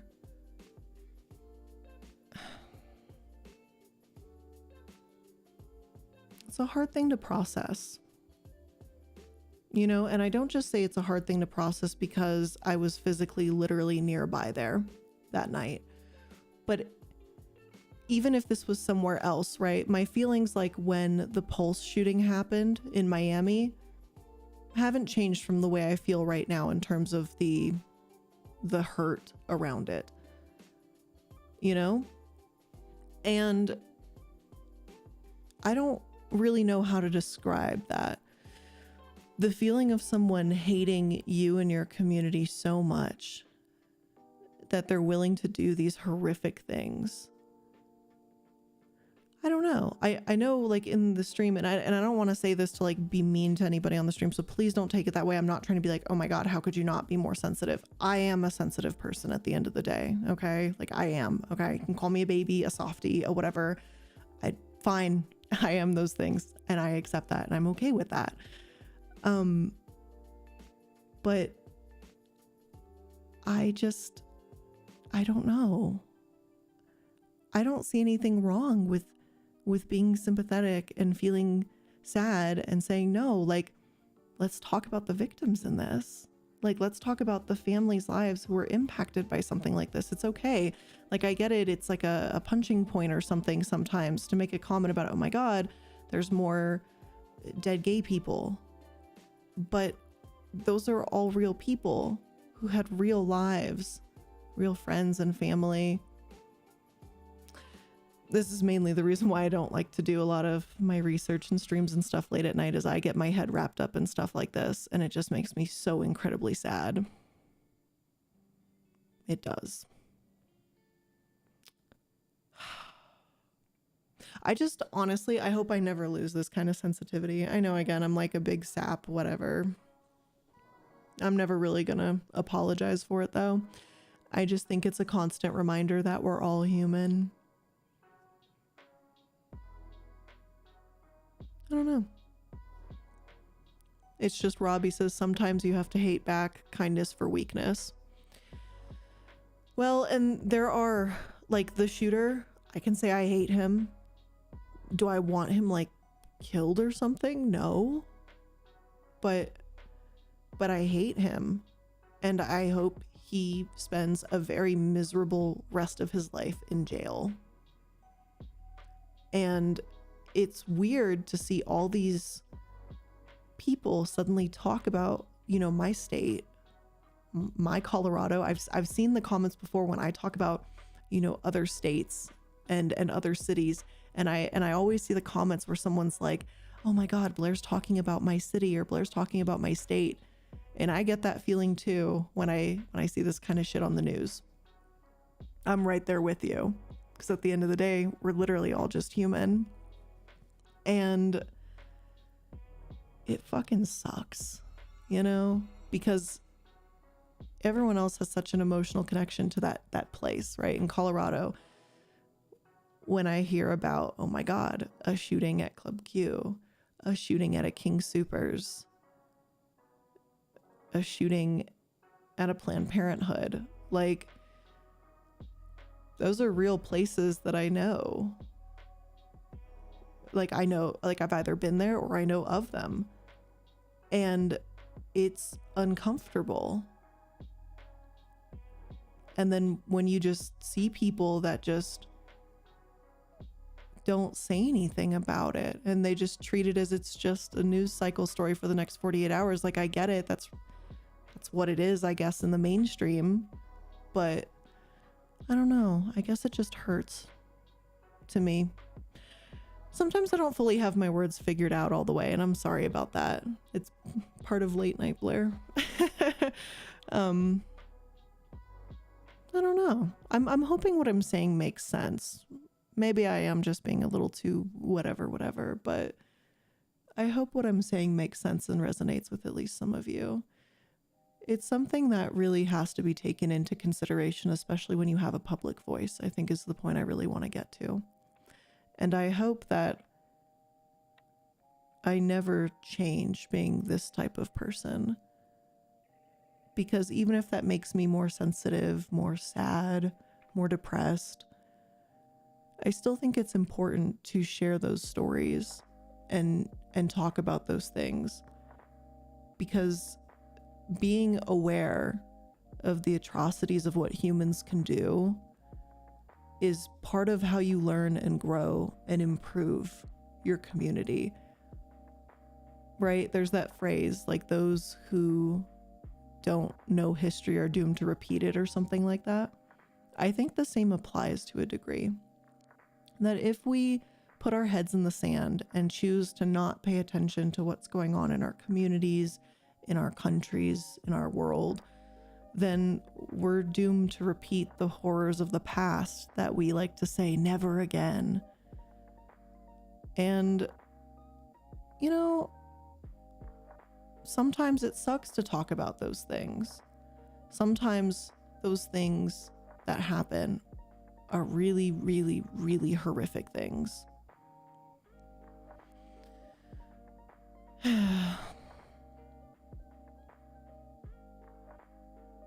Righty Boy says this is a good tangent. You're being very well spoken. Maybe it's just because I'm by myself. I'm just kind of comfortable talking with all of you. Maybe I'm just not a group setting person. It's possible too. I feel like right now, I know I've slowed down my talking a little bit and everything, but I feel like I'm just more able to concisely think about what I'm trying to portray. And I know I'm still not fully getting it right. Like, I still feel like the words are on the tip of my tongue and I just can't say it quite yet because I haven't figured it out. But I do feel a little bit more comfy right now. I'm just, again, I'm not really good at the whole, like, you know, off the cuff and punch. I'm so bad at it. As a matter of fact, I'm not even gonna say, like, I'm not good. Like, it is what it is. I'm very quiet and I have to think things through. So, but yeah, I probably honestly want to begin my little nighttime routine. I need to take my makeup off and, you know, take my evening shower and and I have to like read something to unwind. I don't know if you guys have any books that you're currently reading or anything. I have to have something to read when I'm going to sleep. It just, you know, essentially something to keep my mind off of things more than anything, because God knows this world is so stressful the way it is already. Unfortunately, I like to read nonfiction like a fucking idiot. So I never really escape the real world in that sense, because I always want to just keep learning. But I don't think that's necessarily like the worst thing in the world either. But Like, I know I like to read, oh God, I like to I'm not wording right now. There's just so many, I have so many books that I have yet to go through and read. I'll put it that way. I just keep getting distracted by life. There's a book that one of my friends recommended to me a couple months ago. Let's see if I can find this. Okay. So this book, I haven't read this yet, by the way. So please, if you have read this, do not spoil it for me. This book is called The Perfect Predator, a scientist's race to save her husband from a deadly superbug, and it's a memoir. And so this book, in case you're wondering, is by someone named Stephanie Strathdee. And here, let me like put this on screen. Maybe that would help a little bit so you guys can see the book. But he told me that this is like a really, really good read. And oh, I guess there's literally a website called goodreads.com. What? Okay, well, here. Let me change the screen really quick so that you guys can see what I'm talking about. Hold on. I think this button. Okay. So this is the book that my friend recommended to me. I have it. I just haven't started reading it yet. And so this is the book, and it's supposed to be a memoir of one woman's effort to save her husband's life and the discovery of a forgotten cure that has the potential to save millions more. And Stephanie Strathdee is apparently an epidemiologist. And this is literally about saving his life and learning about, I guess, an antibiotic resistant bacteria. So I have this book on my to-read list. I just unfortunately haven't gotten to it yet. Oh, Pages and Portraits says Goodreads is Amazon Storygraph is a better alternative for the future. Then I'm gonna have to check this website out. Oh, I see. I get a copy Amazon, and then in stores where to get it. Oh, interesting. But this book's on my to-do list, my to-read list, I guess. The book that I am reading right now, which is a really, really interesting read, if you're into it, it should be on this website here. It's called The Death of Expertise. This one was actually recommended to me. I think it was in a previous stream from maybe a month ago. Someone in the chat recommended it to me.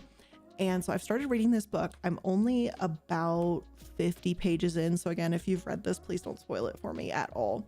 But this is about essentially how like propagandists, and it is kind of political, by the way. So I'm just not like, it's not political, but it's political, if you get what I'm saying. It's in the same way how like my channel is not inherently political, but by default, if you believe that businesses are corrupt, you're not really like right leaning in that way.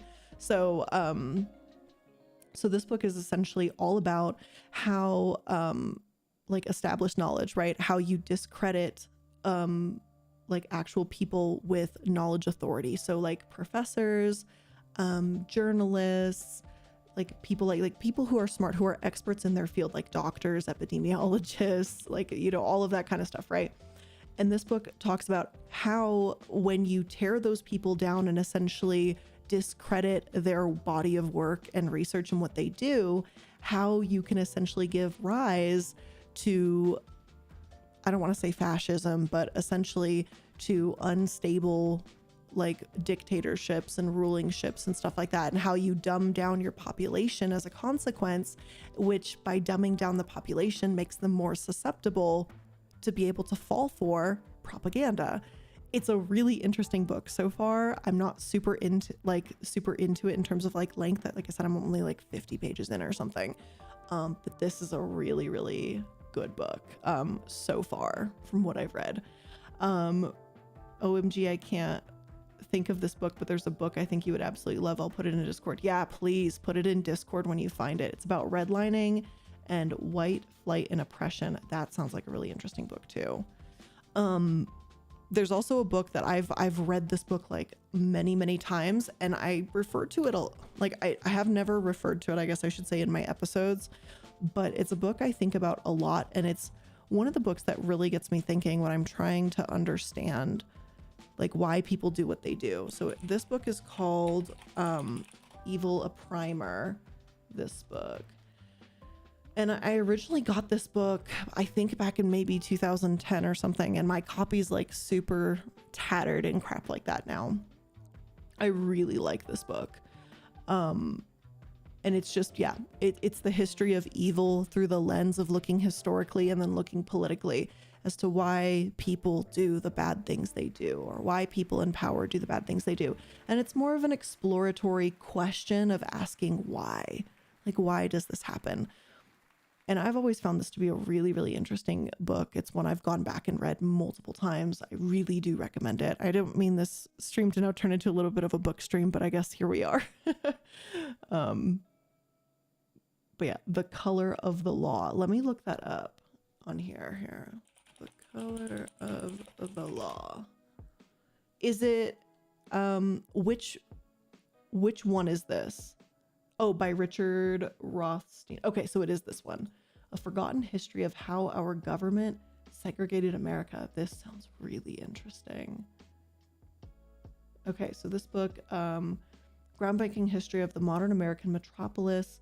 Richard Rothstein, who is a leading authority on housing policy, explodes the myth that America's cities came to be racially divided through de facto segregation, that is, through individual prejudices, income differences, or the actions of private institutions. Rather, The Color of Law incontrovertibly makes clear that it was de jure, I'm pretty sure that's not, is it de jure segregation? The laws and policy decisions passed by local, state, and federal governments that actually promoted the discriminatory patterns that continue to this day. That sounds interesting. There's one other book. Hold on. I read it a couple months ago. Let me find this book. Hold on. I will find this book. It was showing me, hold on. Crap. If I can find this book, I'll let you know. I could sit here and talk about books all day. I freaking love this. Let me see if I can search it. Okay, I'm finding Dungeons and Dragons books, of course, because of who I am. There we go. Let me pull this book up because I didn't finish reading this book and I actually lost it on a flight and I'm really mad about it, but I might just purchase it again. So this one is called From Front Porch to Backseat. Yes, this one. This book is really interesting if you want to explore like a traditional kind of look at straight relationships between men and women. It's very interesting. So this is From Gentlemen Callers to Big Men on Campus, From Coke Dates to Parking, From Front Porch to Backseat is the vivid history of dating in America. In chronicling a dramatic shift in patterns of courtship between the 1920s and the 1960s, Beth Bailey offers a provocative view of how we sought out mates and what accounted for our behavior. This is such a fascinating book. I'm really pissed that I lost it. It looks like I can buy it still. Okay, I'm probably gonna just literally go back and buy this book again and read it.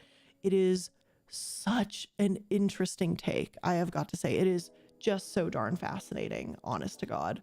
But yeah, so I'm gonna stop rambling. I know I'm just whatever, just rambling right now. Yeah, I just love reading a whole bunch of stuff. Just getting new information, learning new stuff all the time is just really, really fascinating. So yeah, I think all of us could probably start heading to sleep, depending where we are. Americans, I know it's getting late for all of us, even on the West Coast. So it's probably time to head to sleep. Europeans, it's probably very early in the morning, and Australians, I believe it's afternoonish right now. So y'all are doing just great. But yeah, maybe I'll do another stream sometime. We can talk about more books. I have obviously, like I said, a couple more like organized kind of topics and things that I'd really, really be excited to talk to you guys about. And yeah, Casper has an early day tomorrow at 7:30 in the morning or something. He has a dentist appointment. So I got to be up nice and early for the little Koosie as well. So yeah. So thank you everyone so much for joining me today. and joining, I guess, like the whole cast for our little podcast. I hope you guys enjoyed it. I will work on being a little bit more chatty and all of that. But I want to thank you all so much for being here all the same. I'm going to close out the stream and everything. So y'all have an absolutely amazing night. I'm going to stop being awkward. I'll talk to you guys later. Bye.